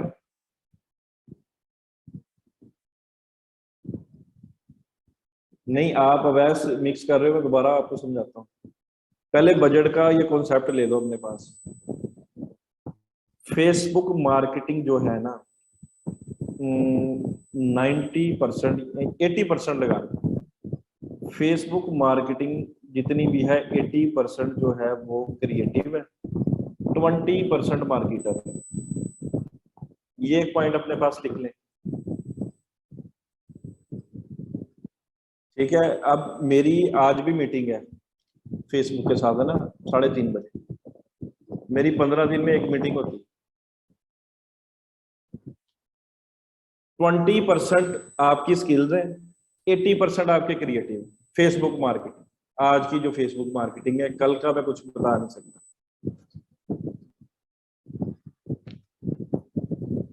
इसलिए मैं ज्यादा जोर आपको लगा रहा था, आप टूल्स बाय करो, इतने क्रिएटिव्स बना लो आप, मैक्सिमम क्रिएटिव्स बनाओगे और डोमिनेट करेंगे। अगर आप कंपेटिटर से अच्छे क्रिएटिव्स बनाएंगे तो आपको रीच अच्छी मिलेगी, सीटीआर उसके ऊपर अच्छा आएगा, कन्वर्जन रेट भी कम, आपके पैसे भी कम खर्च होंगे क्लाइंट के। तो ये चेंज हो चुकी हुई है काफी ज्यादा ना फेसबुक मार्केटिंग। टेक्स्ट डिटेल्स कम होनी चाहिए, इमेज के ऊपर भी टेक्स्ट की जो है वो रेशो 20% होनी चाहिए। जो उसका एरिया होता है ना, 20% उसके टेक्स्ट का एरिया कवर करे, इससे ज्यादा ना करे। अगर इससे ज्यादा टेक्स्ट डाल दिया आपने किसी क्रिएटिव के ऊपर तो उसकी रीच वो ऑटोमेटिकली कम कर देगा। अब 80% जो है वो क्रिएटिविटी है आपके क्रिएटिव्स के ऊपर, 20% आपकी स्किल्स है। क्रिएटिव सैफुर रहमान ये है, जैसे मैं क्रिएटिव, ये जो एनिमेटेड वाला हमने क्रिएटिव हमने नहीं डाला था, बड़ा यूनिक सा और बड़ा ब्रांडेड लग रहा है, शूज का क्रिएटिव था, आपने देखा होगा। तो इस लेवल के क्रिएटिव आप लोग रेडी करोगे क्लाइंट्स के लिए, मतलब 20% आपका काम, ठीक है। ये फेसबुक का जो मार्केटिंग एक्सपर्ट है जिसके साथ मेरी मीटिंग होती है, ये उसकी मिथ है, ठीक है।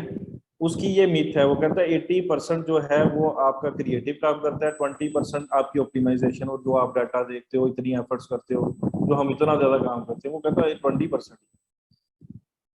अच्छा, अब बजट की बात आ जाए। टैक्स की परसेंटेज कैसे करेंगे, ये एक टूल है फेसबुक टेक्स्ट ओवरले, आप गूगल करेंगे आपको पता चल जाएगा।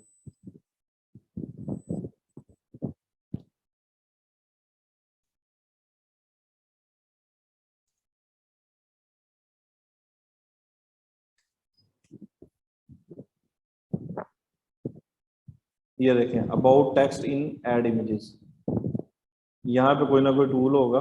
ये देखें, how to use 20% tool to improve.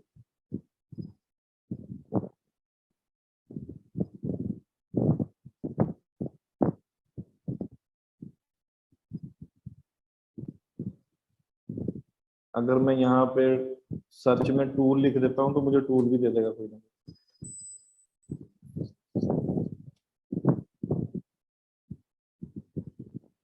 ये देखें, फेसबुक टेक्स्ट ओवरले टूल।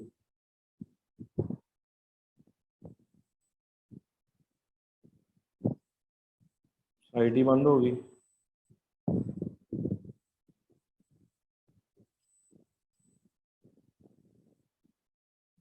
यहाँ पे अपलोड करेंगे कोई इमेज तो वो आपको बता देगा।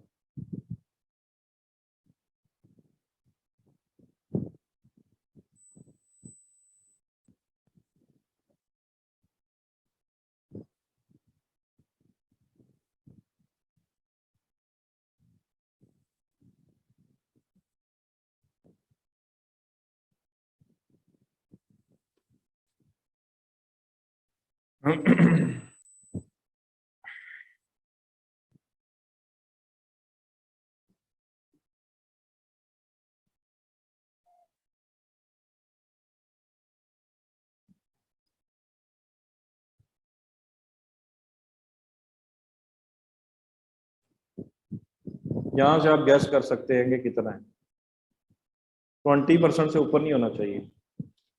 अच्छा, वापस मैं बता रहा था आपको बजट का क्या करना है आपको। अब टॉप ऑफ द फनल के ऊपर आप लोगों ने, अगर किसी क्लाइंट का 70,000 बजट है तो 70,000 पूरे महीने 1 लाख का बजट है, 70,000 आपने लगाना है टॉप ऑफ द फनल के। ये साइड पे लिख लें कहीं, 70 to 75,000 आपने लगा देना है टॉप ऑफ द फनल के ऊपर।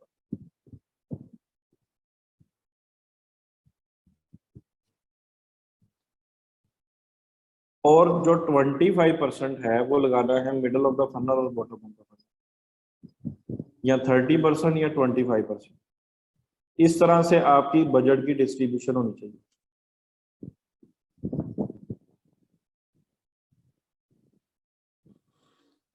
ये ई कॉमर्स एड्स के लिए बता रहा हूँ।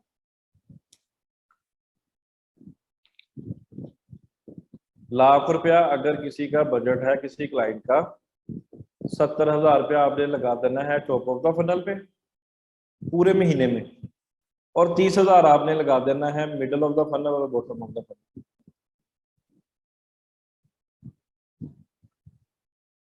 मूफो और बूफो में कम से कम बजट लगता है, क्योंकि वहां पे रीमार्केटिंग हो रही होती है, वहां पे कम पैसे लगा के ज्यादा सेल आती है, ज्यादा अच्छा ROS आता है।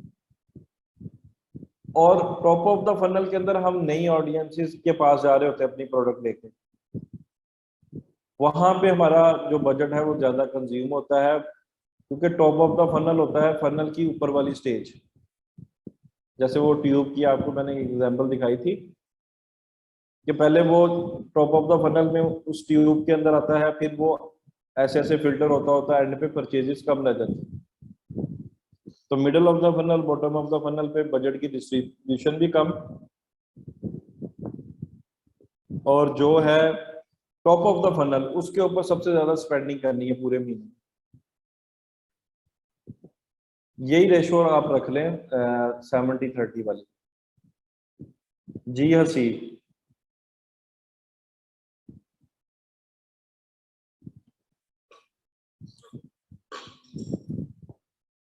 ये अभी हसीब ने मैसेज कर दिया है, समन आयशा।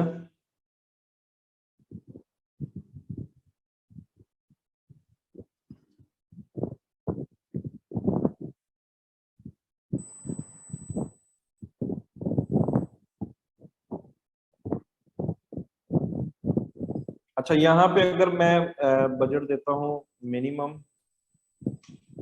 $10, ठीक है, और यहाँ पे मैं एक एड सेट में आता हूँ, यहाँ पे मैं एक ऑडियंस जो हमने बनाई है उसको ऐड कर देता हूँ। अब देख लें, मैंने ये कैंपेन जो बजट ऑप्टिमाइजेशन है वो कैंपेन लेवल पे किया मैंने, तो अब अगर मैं ना भी एक्सक्लूड करूंगा 7 डेज तो कोई इशू नहीं।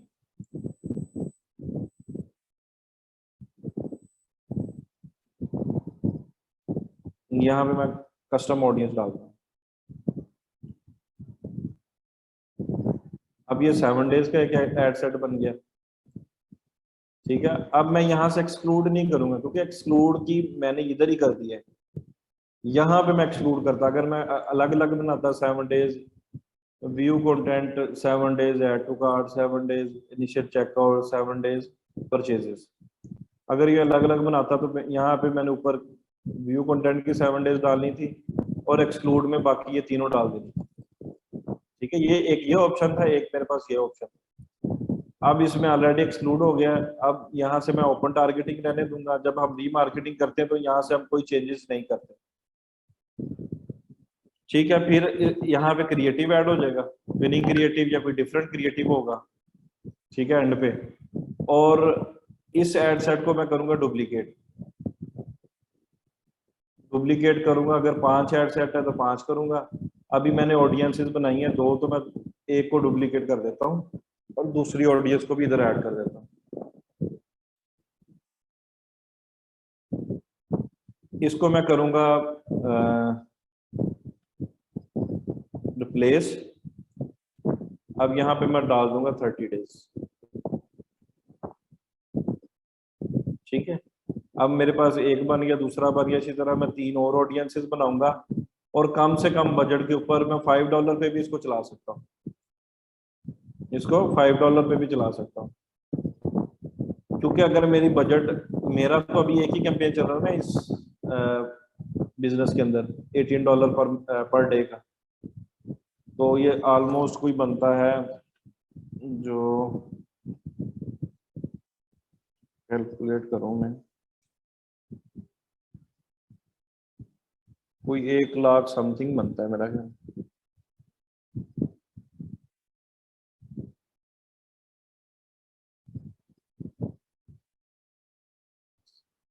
1,25,000 के अराउंड बजट है, तो मैं यहाँ पे $5 पे भी मैं चला सकता हूँ। ठीक है, ये 5 एड सेट बनेंगे जिसको आप पब्लिश कर देंगे। अब वापस आते हैं यहाँ पे। अब ऐस को कंफ्यूजन थी इसके अंदर, मैं दोबारा बता देता हूँ। ये 7 डेज की बात कर रहा हूँ मैं एपीओ में, बाकी तो हमने एक्सक्लूड करनी ही करनी है।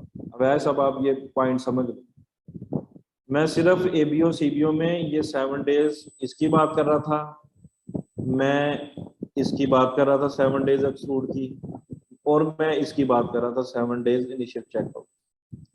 अगर एबीओ करेंगे तो मुझे ये भी निकालनी पड़ेगी, ये तीनों।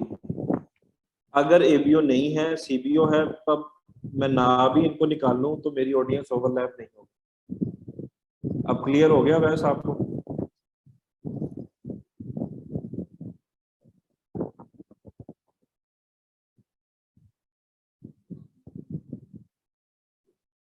एक्सक्लूड इस वजह से नहीं कर रहे हैं। अब देखें ना, हमने कहा कि जो 30 दिनों की कस्टम ऑडियंस है व्यू कंटेंट की, वो बना, वो कब से बनी है? आज से बनी बनी है ना, 30 डेज की। तो अगर आज से बनी है तो 7 डेज वाली भी तो इसके अंदर ही आ गई ना, 30 डेज के अंदर। अफीफा,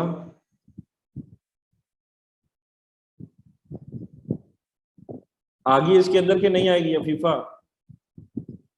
तो अगर इसके अंदर आ गई तो 7 डेज इधर भी है तो इधर भी है, तो मुझे लगता है एड सेट बनाने की क्या जरूरत है? फिर मैं ये 7 डेज का अलग से क्यों बना रहा हूं अगर वो ऑडियंस इसके अंदर आ गई?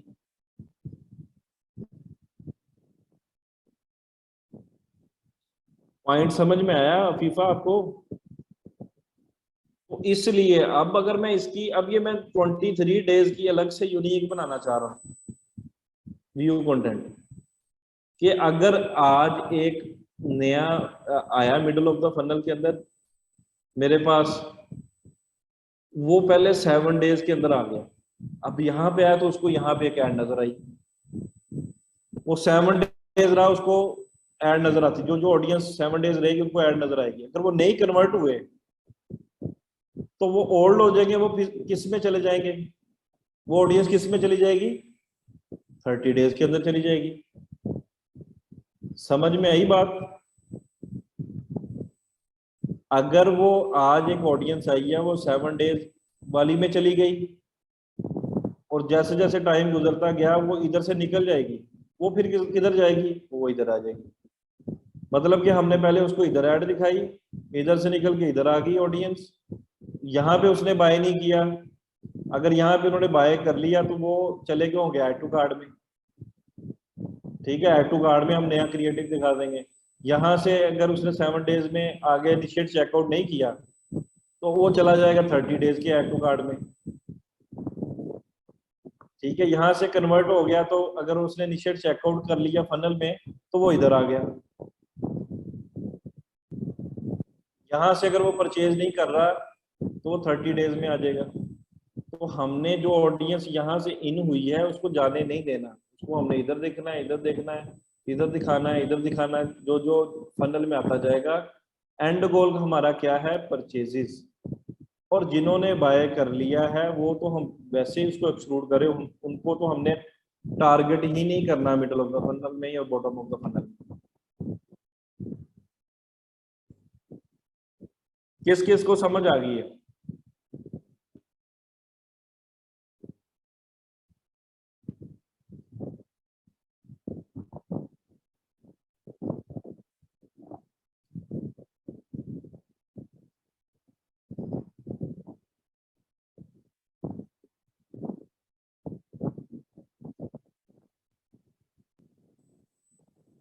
अच्छा, अब आप लोग ये पॉइंट अपने पास लिख ले, अगर तकरीबन वाले भी हैं अभी भी,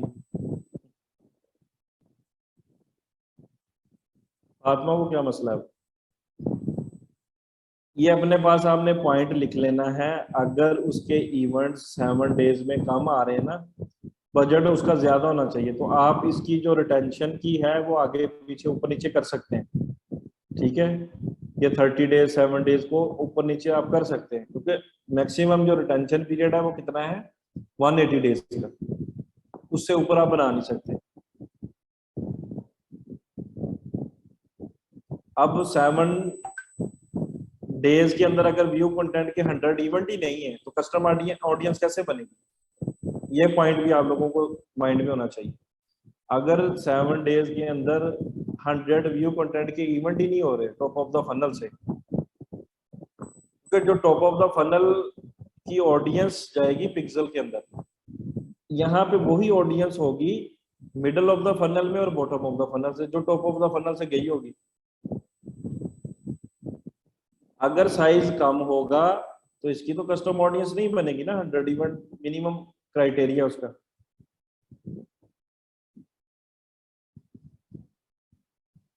अवैस आपको आ गई समझ?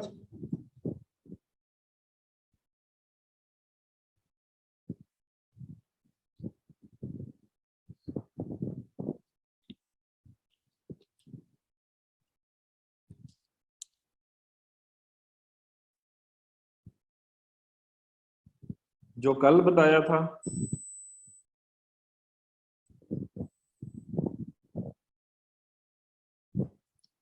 अच्छा उसकी समझ नहीं आई को लर्निंग फेज की?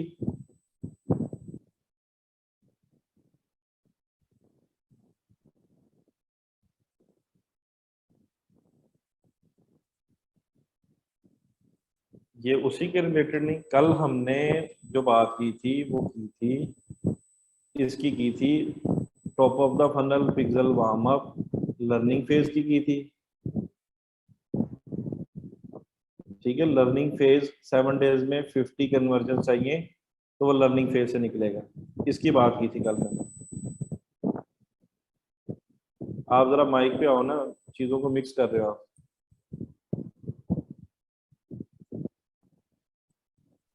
अस्सलाम वालेकुम सर। वालेकुम अस्सलाम। सर कैसे हैं आप? अल्हम्दुलिल्लाह, आप कैसे हो? सर शुक्र है अल्लाह का। सर ये थोड़ी सी चीजें वो इस तरह मिक्सअप हो रही हैं कि कल हमने तो वो किया था ना कि लर्निंग फेज में हमारा चला जाता है जब हमने कोई भी कस्टम ऑडियंस वगैरह क्रिएट किए होते हैं, सो वो 7 डेज में हमें 50 चाहिए होते हैं वो इवेंट्स परचेजेस। परचेजेस जिस इवेंट के लिए हम कर रहे हैं ना, अगर ऐड टू कार्ड हमें चाहिए तो उसके लिए जी हमें 50 इवेंट्स चाहिए, अगर परचेज चाहिए तो 7 डेज में 50 परचेजेस चाहिए, फिर वो लर्निंग फेज से एग्जिट करेंगे। एक्टिव हो जाती है। सो ये जो अभी सर हम कर रहे हैं, ये जिसमें अभी आप बता रहे हैं कि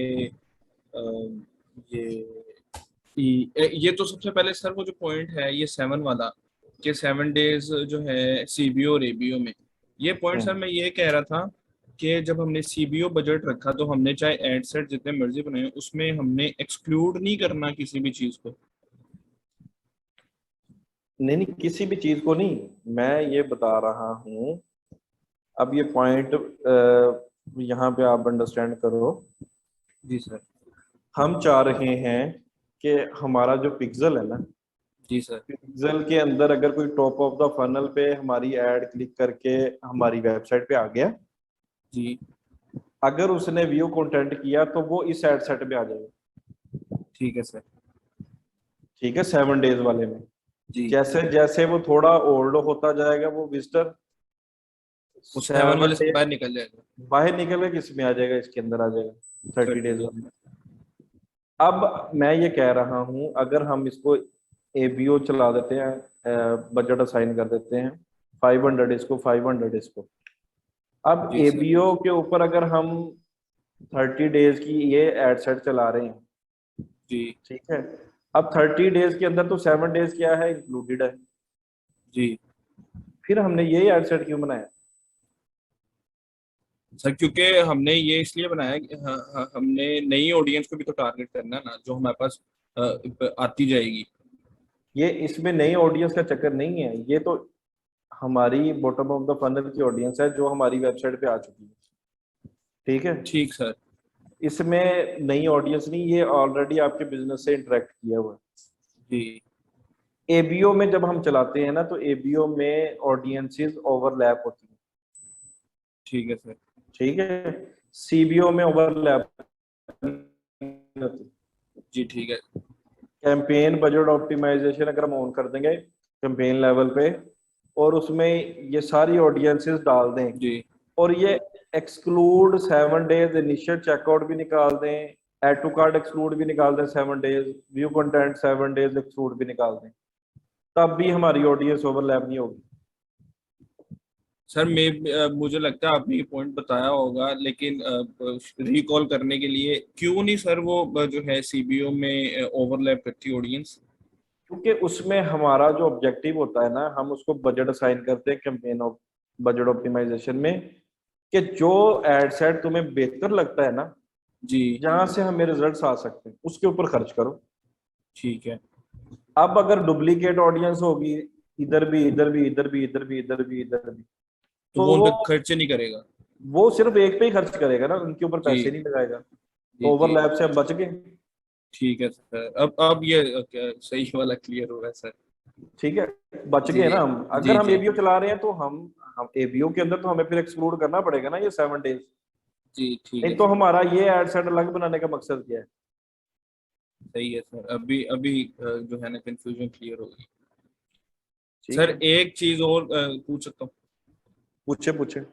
सर ये आपने ये 6 पॉइंट्स लिखे हुए ना, यानी कि एड सेट के, तो हमने जब ये बॉटम ऑफ द फनल की कोई एड रन करनी है, ये कैंपेन बनानी है, सो उसमें हम एट अ टाइम जो है वो ये 6 एड सेट भी कर सकते हैं, कि हमने सिर्फ एक मेरे ख्याल में हमने 6 के 6 लेके चलने हैं उसमें? आप सीबीओ चलाओ, कम जी बजट दे दो, जी सीबीओ चला के कम बजट के ऊपर ये सारे एड सेट बना दो। ठीक हो गया सर। ठीक है, जी इंडिविजुअल बजट देने की जरूरत नहीं है, क्योंकि सही। जो लर्निंग फेज है वो इन पे भी अप्लाई करेगा। सही है सर। ठीक है, हमने हो सकता है ये लर्निंग लिमिटेड में चला जाए। ठीक है, जी जी ये भी पॉसिबल है। लेकिन जी अगर, हाँ, अगर हमारे इवेंट्स अच्छे वहां से फायर हो रहे हैं, टॉप ऑफ द फनल से ज्यादा ऑडियंस आ रही है, तो इन पिक्सल में ज्यादा से ज्यादा आ रहा है इवेंट्स के अंदर डाटा। जी सर। ठीक है, तो ज्यादा से ज्यादा कन्वर्जन आ सकती है। अगर 7 डेज में 50 कन्वर्जन आ जाती हैं, तो हम एग्जिट लर्निंग फेज से करते हैं, जी वो एक्टिव हो जाएगा। वो एक्टिव हो जाएगा। सर एक एक क्वेश्चन और आ रहा है ज़हन में, लेकिन पता नहीं वो वैलिड है कि नहीं, मैं भी पूछ लेता हूँ ताकि कंफ्यूजन दूर हो जाए मेरी। जी जी। जो सर हम जो है top of the funnel, middle of the funnel, bottom of the funnel, ये तीनों स्ट्रेटेजीज जो है एट अ टाइम इकट्ठी भी यूज कर सकते हैं ना? अब टॉप ऑफ द फनल में आपके पास इवेंट्स आने शुरू हो गए ना, जी 100 इवेंट हो गए जी जी व्यू कंटेंट के, 100 इवेंट हो गए एड टू कार्ड के, 100 इवेंट हो गए इनिशियल चेकआउट के, जी 100 परचेजेस होगी तो परचेजेस की भी कस्टम बन जाएगी, 100 एड टू कार्ड के होगी उसकी भी कस्टम बन जाएगी। तब आपका middle of the funnel bottom of the funnel start हो जाएगा। सही है सर। उससे फिर हम पहले उस तो पर भी क्रिएशंस कर हाँ, सकते हैं। उससे पहले तो कस्टम बनेगी नहीं ना। जी क्योंकि मेरे पास 100 वाला है ही नहीं, फिगर ही नहीं है, ऑडियंस ही नहीं है। हाँ, ठीक है सर, ठीक हो थैंक गया, यू सर। Ji welcome. अच्छा जी,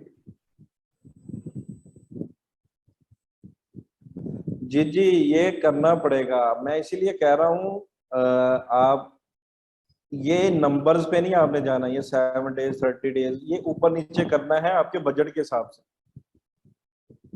उस्मान, आपका जितना बजट है उसके हिसाब से देखना है। अब मेरे पास तो क्लाइंटों का बहुत हैवी बजट है। इतना बजट है क्लाइंट का कि 2.5 मरले का नया मकान आ जाता है आज के दौर में। ठीक है, तो उस केस में आप लोगों ने अपने क्लाइंट के बजट के हिसाब से इन नंबर्स को ऊपर नीचे कर लेना।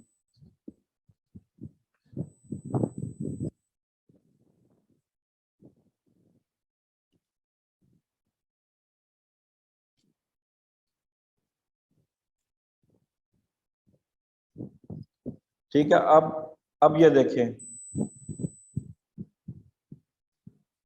अब ये एक और बॉटम ऑफ द फनल की एग्जांपल है। अभी थकना नहीं है आप लोगों ने।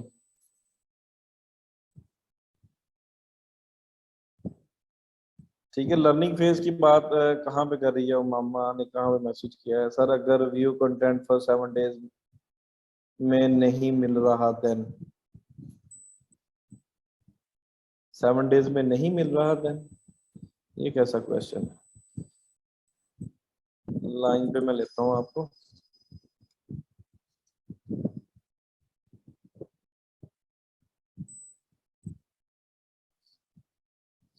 जी मामा,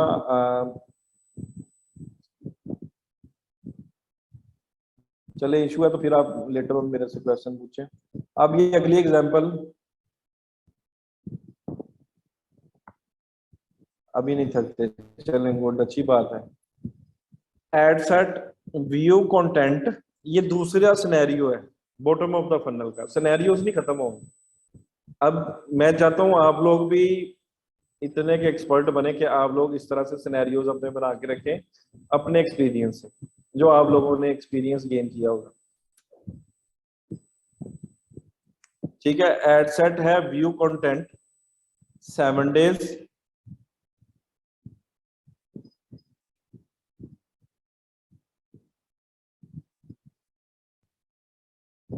ठीक है, view content 7 days plus add to cart 7 days plus initiate checkout 7 days. इन तीनों की कस्टम ऑडियंस को हमने कर लेना जमा, अगर आपके पास नंबर छोटा है। अगर नंबर ऑडियंस का छोटा है तो ये भी एक सिनेरियो है बॉटम ऑफ द फनल का। और परचेजेस को एक्सक्लूड कर दें 50 डेज की। 50 डेज का जो रिटेंशन पीरियड है ना परचेजेस का, उसको कर दें एक्सक्लूड।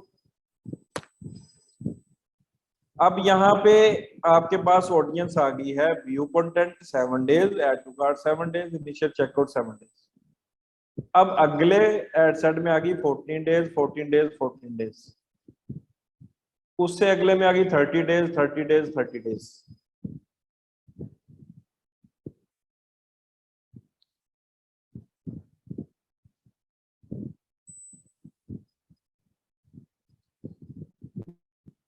ऑडियंस का नंबर तो मिनिमम तो 100 इवेंट है ना हमजा, अभी यही तो डिस्कस करें। मैक्सिमम जितना भी हो जाए उतना ही अच्छा है। अब इसके अंदर क्या किया हुआ है, अगर तो हम एबीओ चला रहे हैं, यहाँ पे मैं दोनों लिख देता हूँ एबीओ और सीबीओ।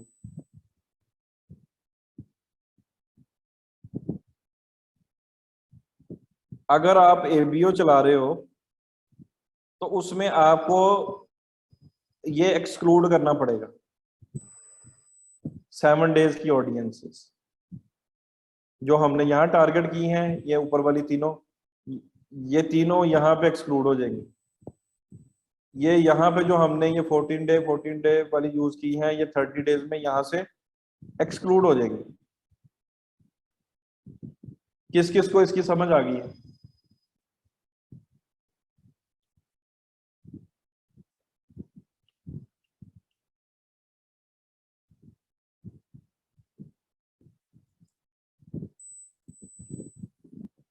अब ये उस केस में है, अगर देखें ना 7 डेज की ऑडियंस भी कम है तो आप इसको भी मिला लें, इसको भी मिला लें, और तीनों का नंबर थोड़ा बड़ा हो जाएगा। अब पहले ऑडियंस जैसे ही टॉप ऑफ द फनल से निकलेगी, वेबसाइट पे जाएगी, तो वो यहाँ पे आ जाएगी ऑडियंस, या जो ऐड टू कार्ड किया होगा वो यहाँ पे आ जाएगी, जिन्होंने इनिशिएट चेकआउट किया होगा वो यहाँ पे आ जाएगी। जैसे जैसे वो 7 डेज ओल्ड हो गए वो निकल के इधर आ जाएंगे, वो निकल के फिर इधर आ जाएंगे।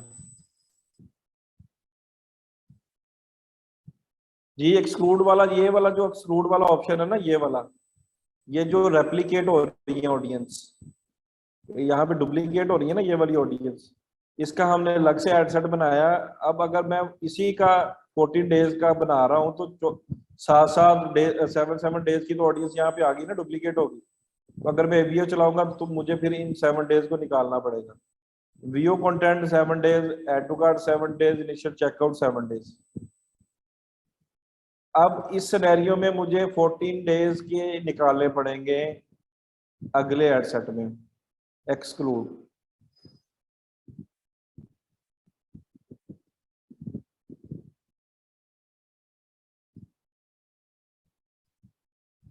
आप सीबीओ करें, ज्यादा बेहतर है, क्योंकि आप अगर अलग अलग बजट $5 भी देंगे अगर क्लाइंट का, तो $15 लग जाएगा।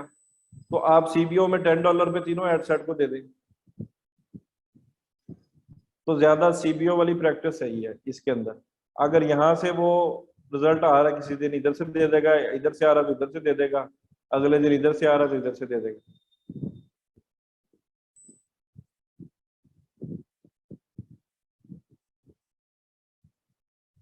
अगर हम एबीओ कर रहे हैं तो आप एड सेट लेवल पे देते हो ना बजट।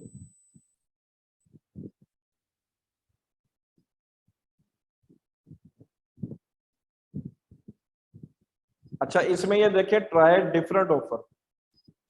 अब आप लोगों ने ये अपनी मेंटेलिटी बना लेनी है कि अगर टॉप ऑफ द फनल में कोई ऑडियंस आपका क्रिएटिव आपकी प्रोडक्ट देख के क्लिक करके आपकी वेबसाइट पे चलेगी, क्या केसेस हो सकते हैं उसने बाय नहीं किया, हो सकता है उसको प्रोडक्ट की प्राइस हाई लगी हो सकता है वो बिजी हो, ये भी सिनेरियो हो सकता है वेबसाइट ओपन ना हुई हो, 4 से 5 सेकंड या 8-10 सेकंड उसने देखा वेबसाइट ही ना ओपन हो। ये 3 सिनेरियोज हो सकते हैं ना। अब अगर आप उसको दोबारा से ऐड दिखाते हो, उसको करते हो रीमार्केट उसी यूजर को, तो आपको वही प्रोडक्ट विद ऑफर दिखानी चाहिए। ये देख, ट्राई ऑफर क्रिएटिव और विनिंग क्रिएटिव, ठीक है, क्योंकि उसको दोबारा से आप अप्रोच कर रहे हो, दोबारा ऐड दिखा रहे हो। बगैर ऑफर के आपको अच्छे रिजल्ट्स नहीं आएंगे रीमार्केटिंग के अंदर। सीबीओ चलाएं सना, मैं यही कह रहा हूँ कि सीबीओ चलाएं, क्योंकि बजट कम से कम लगेगा और ज्यादा रिजल्ट्स मिल जाएंगे।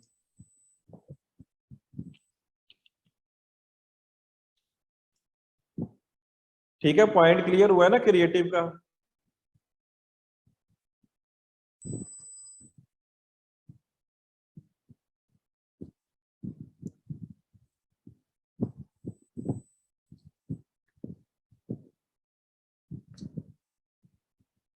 अच्छा, अब नेक्स्ट चलते हैं bottom of the funnel catalog sales. थकना नहीं आज आपने।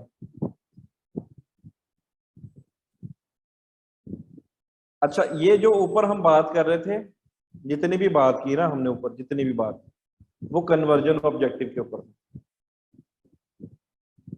कन्वर्जन ऑब्जेक्टिव के ऊपर था, जितनी भी हमने पिछले सारी स्ट्रेटजीज देखी।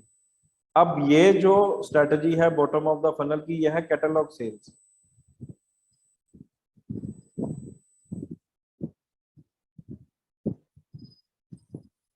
कैटलॉग सेल्स के ऑब्जेक्टिव को चूज करना है। Ad set view content 7 days, exclude add to cart, initial checkout purchases. ठीक है, इसका मैं जरा ओपन करके आपको दिखा देता हूं। तो आप ये फनल उसको रेप्लिकेट भी कर सकते हो कैटलॉग सेल्स के अंदर। ये वही फनल है जो हमने ऊपर कन्वर्जन के अंदर देखे। देखे 7 days, 30 days, 7 days, 30 days, 7 days, 30 days। लेकिन ऑब्जेक्टिव क्या हुआ है? Change catalogue sales. अब अगर आपके पास ऑडियंस का नंबर कम है तो आप view content, add to cart, initiate checkout 7 days को मर्ज कर लें और परचेजेस को निकाल दें, वही वाली चीज।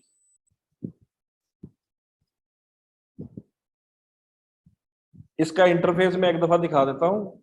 स्ट्रेटजीज वही हैं लेकिन ऑब्जेक्टिव चेंज होगा इसमें।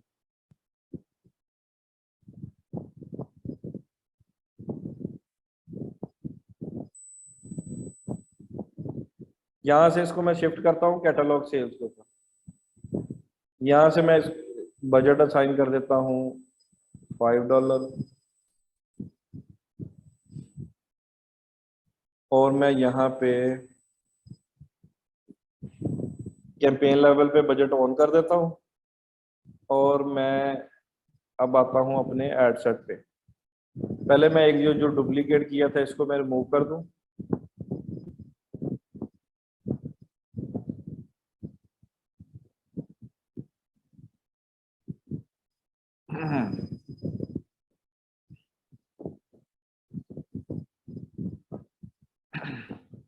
अब ये देखो, ये वैल्यू ऑप्टिमाइजेशन के लिए ये एड अकाउंट एलिजिबल है, ठीक है। वैल्यू ऑप्टिमाइजेशन का आपको मैंने बताया था, 1000 लगाएंगे, अगर हम यहाँ पे ROS इसका दे देंगे 5, तो ये मुझे अच्छे रिजल्ट्स ला के देगा। लेकिन मैं यहाँ पे चलाऊंगा इसको कन्वर्जन के ऊपर ही, कन्वर्जन इवेंट और परचेज के ऊपर। अब कैटलॉग सेल्स में एक तो है ये कोल्ड ऑडियंस के लिए,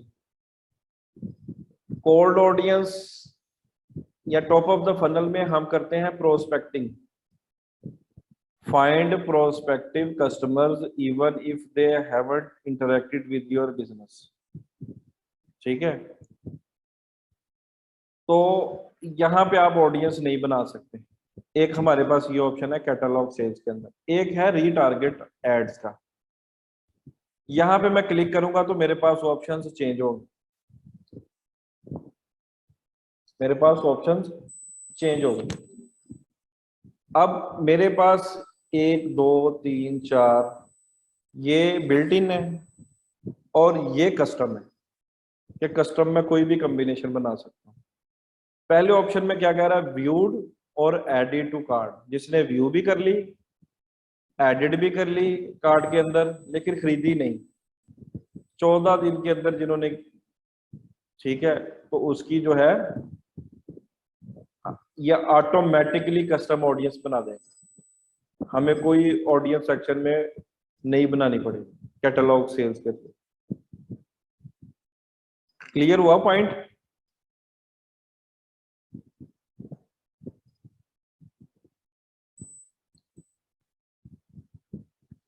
नजर अब्बास, अब मैं आपको लेता हूं लाइन पे। पहले ये कैटलॉग सेल्स वाला सेक्शन समझ लो, इसकी समझ आई पॉइंट की?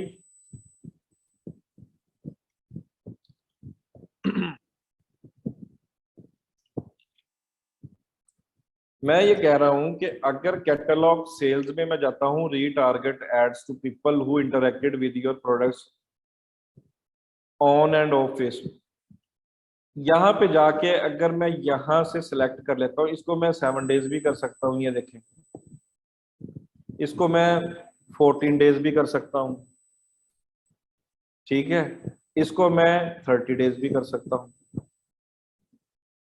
अब जो मैं कस्टम ऑडियंसेस बना रहा था, ठीक है, कस्टम ऑडियंसेस बना रहा था कन्वर्जन ऑब्जेक्टिव के लिए कि पहले मैं इसकी कस्टम बनाऊं, व्यू कंटेंट की, फिर ऐड टू कार्ट की, और इनको परचेजेस वालों को मैं निकाल दूं। यहाँ पे मेरे पास कोई ऑडियंस नहीं बनानी पड़ेगी, सिर्फ मुझे नंबर असाइन करना है। अब एक एड सेट मैंने बना लिया यहाँ पे 7 डेज का, ठीक है, इसको मैं रेप्लिकेट करूँ, डुप्लीकेट करके अगले एड सेट में मैं डाल दूं 14 दिन का जो रिटेंशन पीरियड है, उससे अगले में डाल दूं मैं 30 डेज का। तो ऐसे पॉसिबल है कि नहीं है?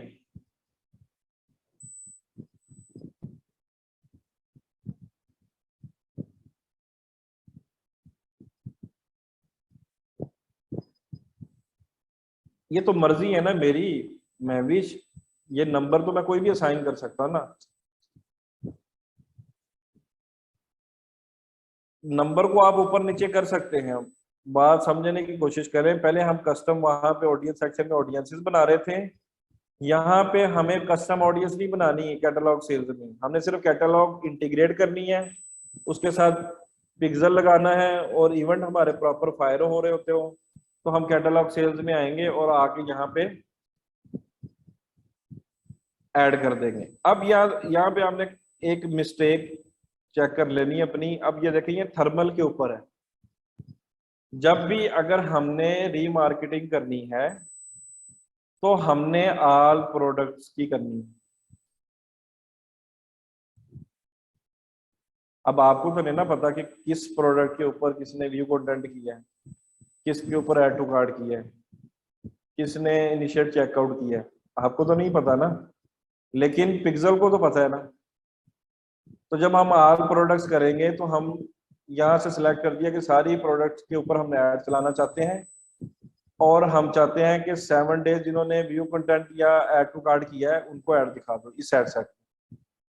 और इसके क्रिएटिव में जाके मैं कहूंगा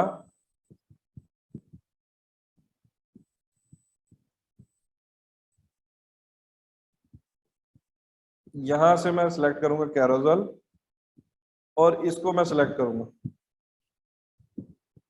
advantage plus creative for catalogue. ये क्या करेगा, we will optimise your format based on whose viewing your ad. You can preview different version of your ad before publishing it। अब मैंने इसको ऑप्टिमाइज कर दिया, इसको चेक करके कि जिसने जो व्यू की है उसके हिसाब से उसको कार्ड पहला दिखाएगा प्रोडक्ट का। ठीक है, अब मुझे ढूंढने की समझने की जरूरत नहीं है।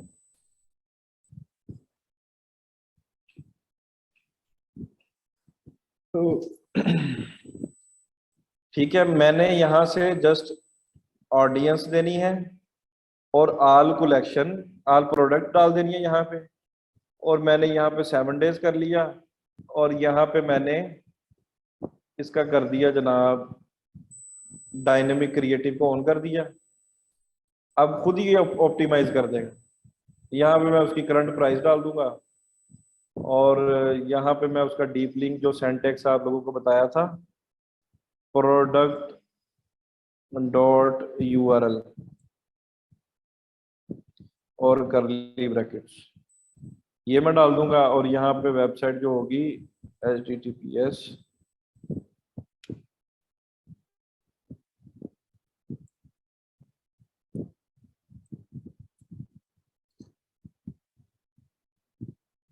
और नीचे से मैं ये डोमेन जो वेरीफाई करवाई हुई है उसको सिलेक्ट कर दूंगा। अब ये देखें, अब मैंने उसको कैरोसेल नहीं कहा, मैंने उसको कैरोसेल नहीं कहा इधर। जब मैंने इस फीचर को ऑन कर दिया है वो खुद ही कोई कलेक्शन बना देगा, कोई सिंगल इमेज दिखा देगा, कोई कैरोसेल दिखा देगा, ऑप्टिमाइज करेगा उसके व्यूवर्स के हिसाब से। उसको ये क्रिएटिव नहीं पसंद आ रहा कैरोसेल वाला, उसको कलेक्शन की दिखा देगा, सिंगल इमेज की दिखा देगा। हो सकता है कि वो कोई स्लाइड शो बना के दिखा दे, वो खुद ही इसको ऑप्टिमाइज कर देगा। अब मेरा जो मसला है कि मैंने यहाँ पे 7 डेज सेलेक्ट कर लिया है। अब मैं इसको अगर डुप्लीकेट करता हूँ, डुप्लीकेट करके मैं कर देता हूँ 2 कॉपीज इसकी मैं और बना देता हूँ।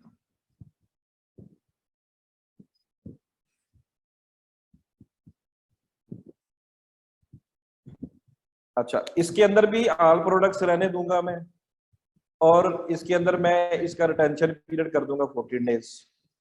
अगर वो 7 दिनों वाली ऑडियंस से निकल के इधर आ गया तो उसको इधर वाली ऐड दोबारा टारगेट होगी। अब इधर मैं आ जाऊंगा, इधर मैं कर दूंगा उसको 30 डेज।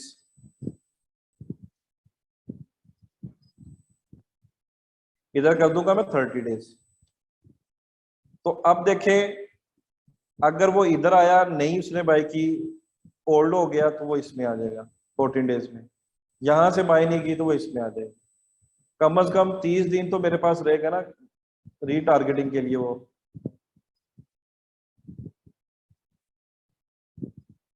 नींद तो नहीं आ गई जी? जी ऑटोमेटिकली ये लिखा तो हुआ है उस्मान, व्यू और added to cart but not purchased. अभी घूमना नहीं है आपने।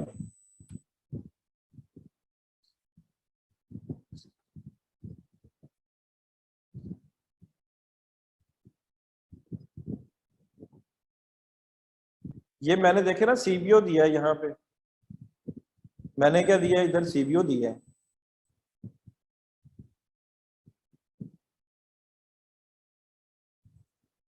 ये देखो $5 पे मैंने सीबीओ दे दिया।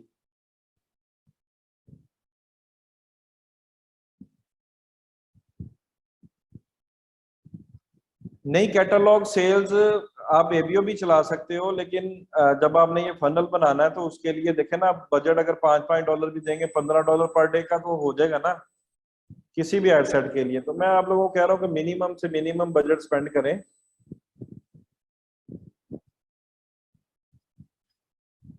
तो सीबीओ ही चलाएं।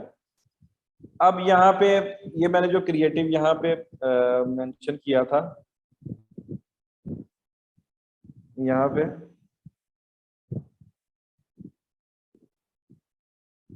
यहाँ पे इसका प्राइमरी टेक्स्ट लिखेंगे, बाकी चीजें ऑप्टिमाइज कर दी। ये वाला इसका क्रिएटिव का भी मैं यहाँ पे मेंशन करूंगा, डायनेमिक ऐड ही यहाँ पे भी मैं सिलेक्ट करूंगा, ठीक है, और इधर भी डायनेमिक ऐड होगा।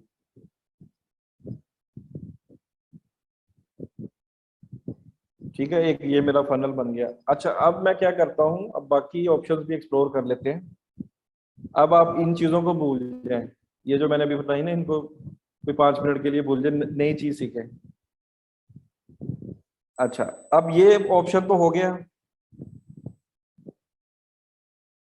जवेरिया जवेद जो डायनेमिक क्रिएटिव है ना, उसमें 4 से 5 क्रिएटिव खुद ही बना देगा।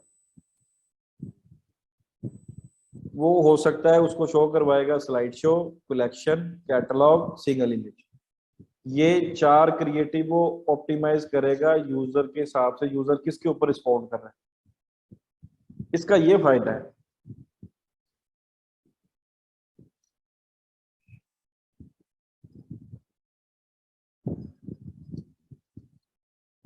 नहीं, ओवरलैपिंग नहीं होगी इसके अंदर।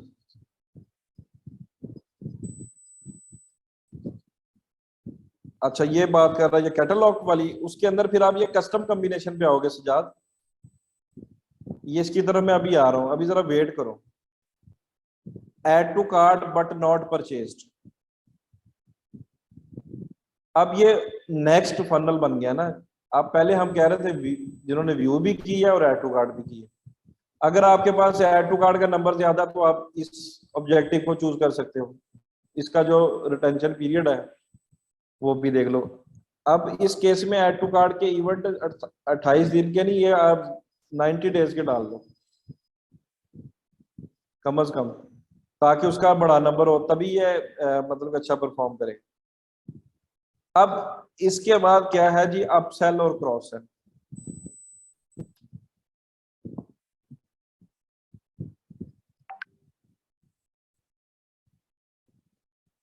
मैं क्वेश्चंस की तरफ आता हूं, कल का दिन भी इसी में लगेगा मुझे लग रहा है। 146 हो गए। अच्छा जी, अपसेल है promote store collection all products to people who viewed और added products to basket from. अगर मैं अपसेल करता हूं ना, यहां से मैं एक, जिन्होंने वेस्ट बाय की है,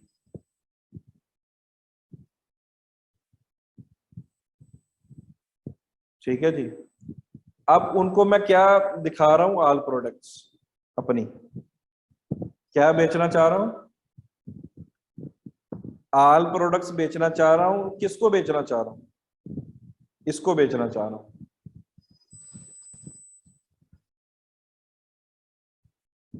जिन्होंने ऑल वेस्ट के ऊपर आए कैटेगरी के ऊपर, उसके अंदर मेरी प्रोडक्ट है कोई ऑलमोस्ट 8 प्रोडक्ट्स जो इन प्रोडक्ट्स के ऊपर आए विजिटर्स, और उन्होंने क्या किया, उन्होंने प्रोडक्ट सेट व्यूड और added products to basket from. जिन्होंने व्यू की और बास्केट में ऐड कर ली ये प्रोडक्ट्स, उन ऑडियंस को मैं क्या बेचना चाह रहा हूं, मैं अपनी दूसरी जो ऑल प्रोडक्ट्स है वो बेचना चाह रहा हूँ। लेकिन मैं, हो सकता है मैं उनको ये बेच दूं, मैन वार्मर, ग्रे वार्मर, ठीक है, और इसके पास क्या है, बस यही 2-3 ही प्रोडक्ट है यहाँ। मैन वार्मर जो मेरे वेस्ट के ऊपर आए हैं उनको मैं मैन वार्मर ग्रे बेचना चाह रहा हूँ। इसको कहते हैं अपसेल। अब इतनी थोड़ी ऑडियंस को नहीं आपने बेचना अपसेल में, इसका नंबर भी आपका बड़ा होना चाहिए।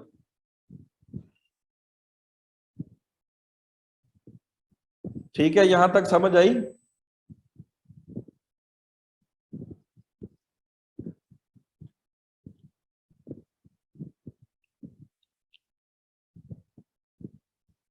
आप लोग डाइजेस्ट करते जाएंगे तो मैं बताता जाऊंगा, लेकिन ये आपको पता है आपका कोर्स 6ठे लेक्चर में खत्म हो गया था फेसबुक मार्केटिंग का।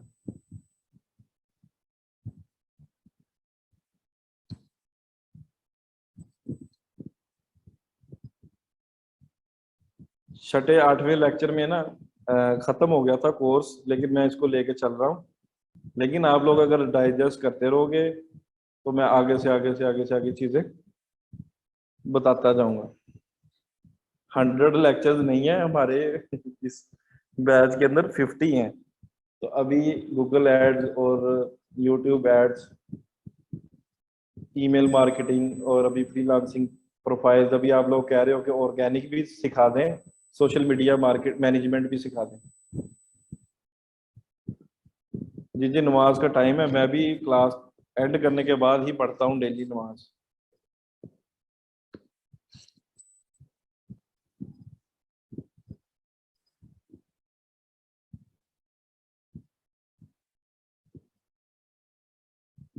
हंड्रेड लेक्चर नहीं, अगला बैच भी काफी लंबी लाइन लगी हुई है स्टूडेंट्स की, तो अगला बैच भी जो है वो स्टार्ट होना है। जी पूछे, क्वेश्चन पूछे अवैस। सर एक क्वेश्चन था लेक्चर अबाउट हम यूट्यूब पे व्यूज कैसे ले सकते हैं, फेसबुक एड्स के थ्रू। अक्सा ये अभी आएगा ना यूट्यूब का, तब मैं आपको यूट्यूब की एड्स बड़ी कम पैसों में बड़े अच्छे व्यूज मिल जाते हैं, तो उसके ऊपर आप सीख जाओगे ये चीज।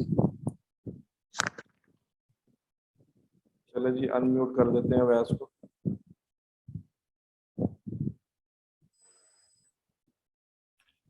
अस्सलाम वालेकुम सर। वालेकुम अस्सलाम। सर वो दो क्वेश्चन आए थे, एक तो मुझे लगता है कि मैं खुद ही सॉर्ट आउट हो गया, वो मैं आपसे फिर भी कंफर्म कर लेता हूँ कि वो सही था कि नहीं। वो सर वो ये था कि जो हम ऑडियंस जो हैं जब टारगेट करते हैं कस्टमर ऑडियंस को, और ये सीबीओ और एबीओ सीबीओ लेवल में जब हम एड सेट में डिफरेंट एड सेट्स पे जाके उनको टारगेट कर लेते हैं, तो उनको जो है जब जो हम अपना क्रिएटिव दिखाते हैं, सो वो डिफरेंस हर एड सेट में शो करवाना चाहिए ना हमें। जी बिल्कुल डिफरेंट दिखाना चाहिए। अब देखो ना, एक टॉप ऑफ द फनल का जो क्रिएटिव होगा, जी ठीक है, जो तो कन्वर्ट हो गए जी टॉप ऑफ द फनल में, हमारे उन्होंने बाय कर लिया हमसे। जी सर। अब जिन्होंने पहले नहीं बाय किया वो क्रिएटिव देख के, उनके लिए नया क्रिएटिव। जाहिर बात है हम फिर उसको डिफरेंट ऑफर डिफरेंट क्रिएटिव के साथ उसको दोबारा रीटारगेट करेंगे। सर जी सर, यही कि हम जो है हमने पिक्सल से देखा कि अच्छा ये वाली ट्रैकिंग आईडी हमारे पास आई, इसने परचेज नहीं किया, इसने बस सी किया और चला गया। सो हम अगली दफा उसको कस्टम ऑडियंस बना के, यानी कि जब हमारे पास कस्टम ऑडियंस के नंबर्स पूरे हो जाएंगे, तो हम उसको एक नया क्रिएटिव शो करवा देंगे कि अच्छा ये सेल लगी हुई है, अब आप यानी कि उसको हम अपनी तरफ से ट्राई करेंगे कि शायद अब वो जो है कन्वर्जन में आ जाए, वो हमारी सेल आ जाए। बिल्कुल बिल्कुल।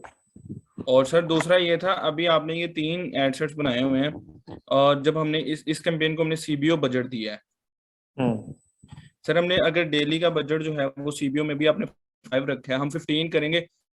सीबीओ में यही होता है ना कि जो फेसबुक एल्गोरिदम है वो ऑटोमेटिकली उसी बजट में से उस कैंपेन पे ज्यादा खर्च करता है उस एडसेट पे जो अच्छा परफॉर्म कर रहा है। बिल्कुल ऐसा ही है। तो हमने सीबीओ में तीनों एडसेट्स का, यानी कि अगर हम नीड से एक एडसेट का $5 रखा था, तो हमने सीबीओ में 5 को इंक्रीज करके 15 कर देना। नहीं 15 ना करें, लेकिन मिनिमम बजट के ऊपर आपने मिडल ऑफ द फनल की भी ऐड चलानी है, बॉटम ऑफ द फनल की भी चलानी है। ठीक हो गया सर। ठीक है, तो ये यानी कि डेली हम चलनी है, ये बंद नहीं जी करनी है, चलनी है। तीनों के लिए हमने सिर्फ एक मेन कैंपेन लेवल पे सिर्फ सीबीओ में सिर्फ एक बजट रख देना, वो तीनों में खुद ही डिविजन्स होती रहेंगी उसकी। हाँ बिल्कुल होती रहेगी। ठीक है सर, बस यही था। Thank you sir. वेलकम। अच्छा जी महविश।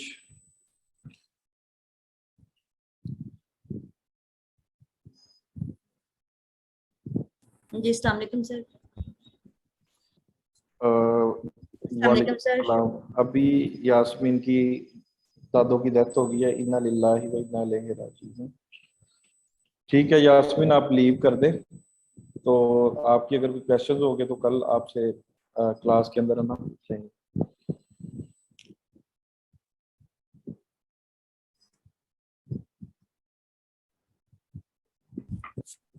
अस्सलाम वालेकुम सर। वालेकुम अस्सलाम। जी सर। सर मुझे ना वो सारा बाकी तो हम ऊपर से फनल की समझ आई, मुझे ये डाउट कर रहे थे, ये जो डेज हमने दोबारा आगे बढ़ा रहे हैं ना, ये थोड़ा सा कंफ्यूज कर रहे थे। जैसे हमने पहले वाले ऊपर वाले में देखा viewed add to cart but not purchased, वो हमने 14 दिन रखे। फिर नीचे वाले को हमने वो जो 28 है उसको हमने 90 किया और इनको हमने 60 कर लिया। यानी इसलिए कि अब ये हम 90 और 60 हम या तो फिर उसको भी सेम सेम नहीं कर सकते। नहीं, ये नंबर तो आपने अपने पिक्सल में इवेंट्स के हिसाब से देखना ना, कितने इवेंट व्यू कंटेंट के कितने फायर हुए हैं, वो आपको नंबर नजर आ रहा होता है इवेंट्स के अंदर। ठीक है। अगर तो उसके इवेंट्स इतने अच्छे हैं तो आप उस हिसाब से, अगर वो कम इवेंट्स हुए हैं तो फिर उसका आप रिटेंशन पीरियड बढ़ा लो, 60 डेज कर लो। ठीक है। अच्छा, और सर दूसरी बात, मैं हमने पिछले दिन भी एक दिन आपसे कहा था, ऑडियंस जहाँ पे हम वो सिलेक्ट करते हैं उनको हम सेव करते हैं ना, वहां से अभी तक वो गड़बड़ क्लियर नहीं हो पा रही। ऑडियंस हमें सेव नहीं करनी आ पा रही। मैंने एक दिन आपसे पहले परसों हमारी बात हुई थी जब आपने कहा था कि हम कोशिश करते हैं इसको स्टार्ट करते हैं दोबारा से, एक बार इसको ओवरव्यू दे देते हैं। तो ऑडियंस वो सेव नहीं हो रही है एडसेट पे। हाँ जी, नहीं सर, वो जो पीछे से आपने नहीं उधर जाके ऑडियंस हमने खोल के बकायदा ऑडियंस को लिया था, local like audience, custom audience और सारी वो जो दोबारा से उनको सेव किए थे सेट बना के अलग अलग से, वो वाला सिस्टम। नहीं, कस्टम ऑडियंस का तो आज भी मैंने क्रिएट किया, आपके सामने किया है दोनों कस्टम ऑडियंस। जी सर, ये तो जब हम इधर से डायरेक्ट कस्टम पे आते हैं वो तो हो जाता है। वो जो लोकल लाइक ऑडियंस थी और वो दूसरा हमने पीछे से उधर से किया था, वो मुझे समझ नहीं आई। लुक लाइक ऑडियंस का भी ऐसे ही है ना, ये देखिए यहाँ पे मैंने इसको चूज किया है, चूज करके ये 3 डॉट पे जाता हूँ मैं यहाँ पे, और ठीक है। मैं क्रिएट लुक लाइक पे करता हूँ। अब मैंने ऑडियंस सेलेक्ट की हुई है ना वो वाली कस्टम। हम्म। अब यहाँ पे मैं अपना कंट्री डाल देता हूँ जहाँ पे टारगेटेड ऑडियंस है मेरी, और यहाँ पे मैं इसको 1% के ऊपर इसकी लुक लाइक बना लूँगा। सही है। ठीक है, ये बन गई लुक लाइक, ये देखो। ठीक हो गया। ठीक है, जी ठीक है सर। ओके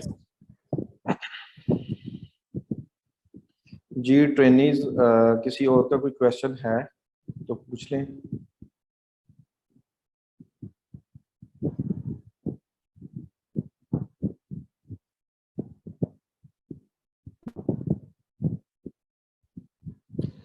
सिंगल इमेज के ऊपर भी आप कर सकते हो, लेकिन डायनामिक क्रिएटिव को जब आप ऑन करोगे वो खुद से ही क्रिएटिव 3-4 बना के उसको दिखाएगा उस्मान, तो वो ज्यादा बेहतर है। क्योंकि लिमिटेशन जब क्रिएटिव्स की रहेगी ना तो फेसबुक उसको स्केल नहीं कर सकता।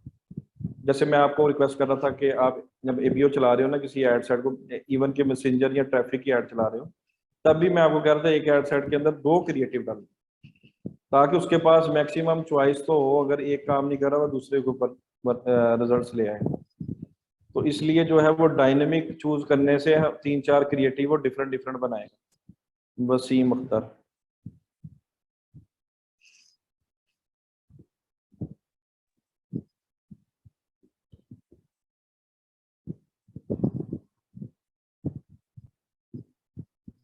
जी वसीम।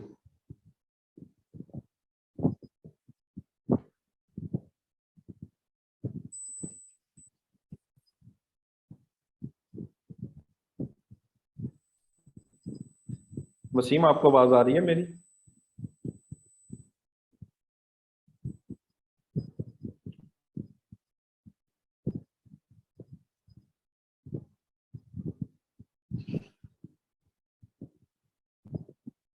आवाज आपकी नहीं आ रही वसीम।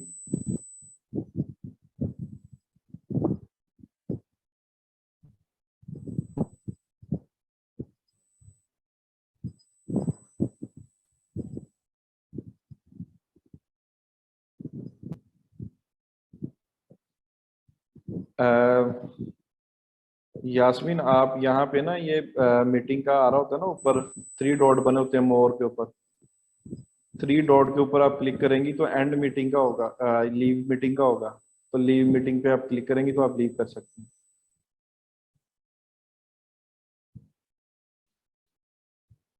नईम शहजाद।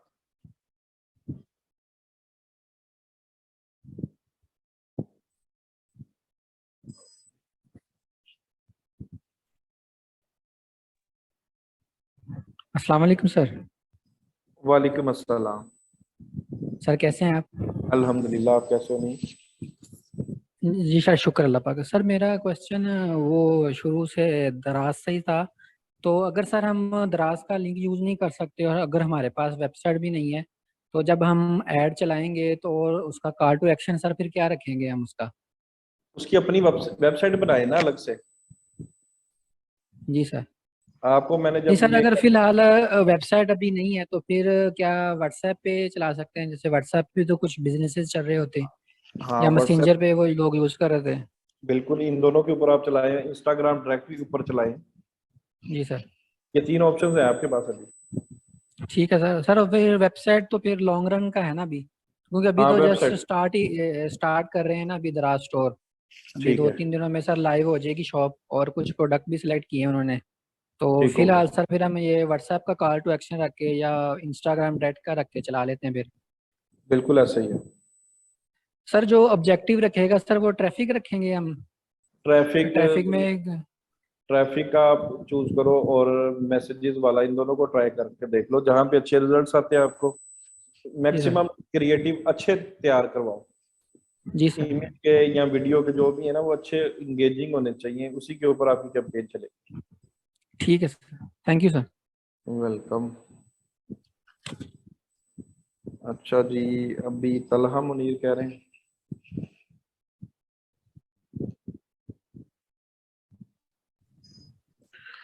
अस्सलाम वालेकुम सर।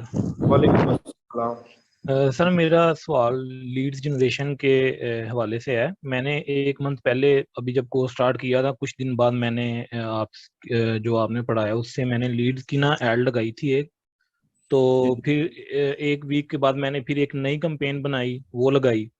तो वो मेरी 10-15 दिन चली है, उसके बाद मैंने ऑफ कर दी है। अब सही, उसके अंदर मुझे इम्प्रेशन और रीच और लीड्स भी हैं। अब मैं नई बनाना चाहता हूँ, तो मैं ये चाहता हूँ कि वो जिस तरह के मैं अगर नहीं बनाऊंगा तो जी मे जी, बी वो दोबारा उसी ऑडियंस को मेरी ऐड दिखाए। तो मुझे पुरानी वाली जो ऐड है उसको एडिट करना चाहिए, उसके ऐड सेट बनाने चाहिए या नहीं बनानी चाहिए? अच्छा। आपने लीड जनरेशन की जब मैंने कस्टम ऑडियंस बनाई थी, आपने देखा था वो लेक्चर? जी जी। आपने उसकी कस्टम ऑडियंस बनाए, ठीक है। आप उस ऑडियंस को नहीं दिखाना देते ना ऐड, जी जी। उसको जाके एक्सक्लूड के सेक्शन में डाल दो, ठीक है। नए ऐड सेट में उसकी कस्टम ऑडियंस को एक्सक्लूड सही, करना है। सही है। और ठीक सर है एक तो और सवाल है।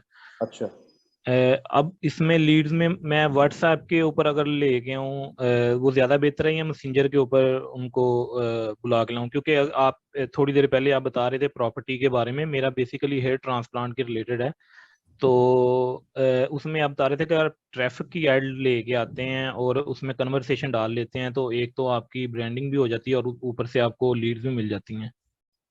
अच्छा आपने वो देखा था कि मैसेंजर का जो मैंने फेसबुक के अंदर ही छोटा सा बोर्ड बनाया था, जी जी बिल्कुल। आप उसको ट्राई करें, उसके ऊपर बड़ा अच्छा रिस्पॉन्स आएगा। चलें सर, इंशाल्लाह मैं करता हूँ उसको उसके ट्राई। क्वेश्चंस बनाएं जो ठीक है। ब्रेनस्टॉर्मिंग करें, जो भी जिसको आप टारगेट कर रहे हैं उसको देखें कि वो क्या क्या क्वेश्चन वो पूछ सकता है आपसे ना, ठीक है। उसको लिख के उसके खुद ही आंसर्स करें, उनसे कोई फील्ड्स ले ले, नेम नंबर और सिटी का पूछ ले, तो आपके ठीक है। पास ये लीड्स वहां से भी गैदर हो जाए। चलें सर, ठीक है, बहुत शुक्रिया। वेलकम जी। ट्रेनीज,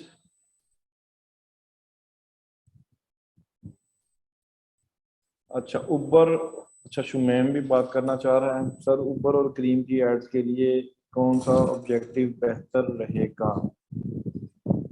उनकी ऐप जो है उनके अंदर इन ऐप एक्शंस जो इवेंट्स हैं वो उन्होंने क्रिएट किए हों, और उसकी एनालिटिक्स जो गूगल का फायरबेस है टूल, उसके अंदर भी पूरी आ रही होती है, जितने उन्होंने वहां पे फायरबेस पे इवेंट्स बनाए होंगे और जितने इवेंट्स उन्होंने फेसबुक के थ्रू बनाए होंगे उसके एनालिटिक्स भी उनके पास आ रहे हैं। वहां से हम डेटे को देख के तो जो भी उनका प्रायोरिटी वाला जो इवेंट है उसके ऊपर ऑप्टिमाइज करके एड्स आप चला सकते हैं। शुभ है।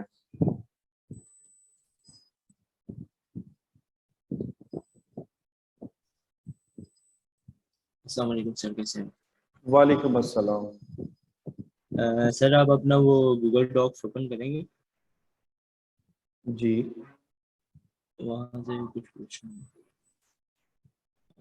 सर ये जो नीचे लिखा हुआ है bottom of funnel catalog sale, जी।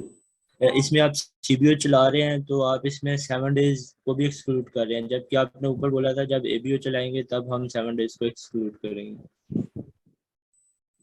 हाँ, इसका मैं ये मतलब कि यहाँ पे भी एबीओ मेंशन कर देता हूँ, साथ साथ मैं यही आप लोगों को कॉन्सेप्ट पढ़ा रहा था कि जब हम एक्सक्लूड कर रहे हैं तो ये मैंने जी दोनों के लिए ऑप्शन लिखे थे, लेकिन आप लोगों को मैंने ये क्लियर कर दिया है कि सीबीओ में ठीक चलाएंगे है, तो आपको वो एक्सक्लूड करनी पड़ेंगी, एक्सक्लूड नहीं करनी पड़ेगी। हाँ नहीं करनी पड़ेंगी, हाँ एबीओ में जी, आपको एक्सक्लूड करनी पड़ेगी। ठीक हो गया। और सर एक ये क्वेश्चन है कि बाकी सब तो ठीक है, मुझे सारा कॉन्सेप्ट है कि एबीओ में डिफरेंट एड सेट में असाइन करते हैं बजट, और सीबीओ में एक ही बजट असाइन कर देते हैं और वो जो अच्छा परफॉर्म करता है उसमें ले लेता है। लेकिन हमें कैसे पता है कि अभी हमने एबीओ चलाना है या सीबीओ चलाना है? आपकी बजट की जो एलोकेशन है ना, अगर आपके जी पास जी, बजट लिमिटेड है तब आप सीबीओ चलाएं। ठीक है, ठीक हो गया, डन हो गया।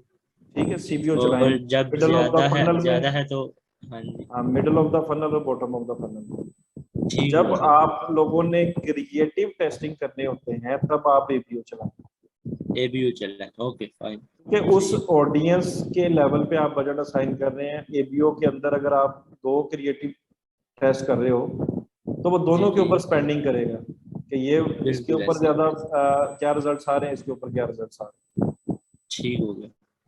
ठीक हो गया। सही है सर, थैंक यू।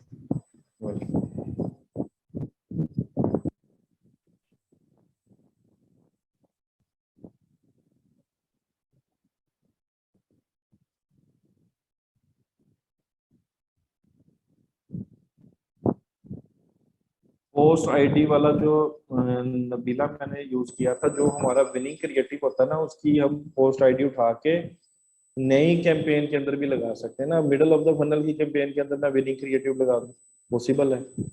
ठीक है, तो विनिंग क्रिएटिव जो होता है वो हम मल्टीपल प्लेसेस पे यूज कर सकते हैं। नई कैंपेन, नई टॉप ऑफ द फनल की अगर नई कैंपेन है वहां पे भी मैं उसको लेके जा सकता हूँ।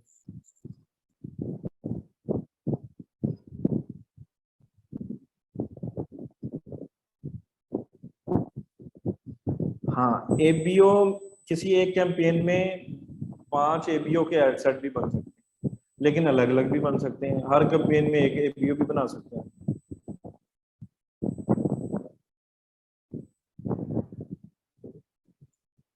आप माइक पे आओ सना।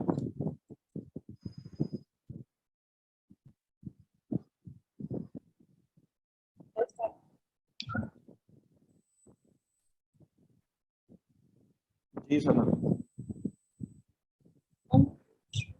कल एक एक दिन एडसेट्स बनाए अपने डिफरेंट बना सकते एबीओ था एक, और आज आप, मैं आपको ना म्यूट कर रहा हूँ, आपकी आवाज सही नहीं आ रही। एक कैंपेन के अंदर मल्टीपल एड सेट आप एबीओ के लिए भी चला सकते हो, सीबीओ के लिए भी चला सकते हो। मकसद आप लोग समझेंगे, सीबीओ का मकसद ये है कि हमने कैंपेन लेवल पे बजट असाइन कर दिया उसको, अब वो जो बेहतर एड सेट परफॉर्म करेगा उसके ऊपर वो लगाएगा। एबीओ के अंदर ये है कि वो हर एड सेट के अंदर, एक कैंपेन के अंदर मल्टीपल एबीओ अगर मैं बना दिए 5 एड सेट, तो वो एक कैंपेन के वो कलेक्टिवली रिजल्ट्स भी दिखाएगा कैंपेन लेवल पे कि ये परचेज आपको 1000 में पड़ेगी। हो सकता है किसी एड सेट के अंदर वो पड़ रही है 200 की, किसी की 800 की, किसी की 1300 की, उसका एवरेज कैलकुलेट करके कैंपेन लेवल पे दिखा देगा। बताने का मकसद ये है कि एक कैंपेन के अंदर मल्टीपल एड सेट एबीओ भी चला सकते हैं, क्योंकि आपने तो देखना है ना कि मैंने ये एड सेट पे बजट दिया 800, अगले पे भी 800, अगर वो सक्सेसफुल है तो उसको चलने दें, नहीं है तो उस एड सेट को बंद कर दें। वहां पे हमारा मकसद ये नहीं है कि वो बजट असाइन कर देगा जिसके ऊपर ज्यादा रिजल्ट्स आए।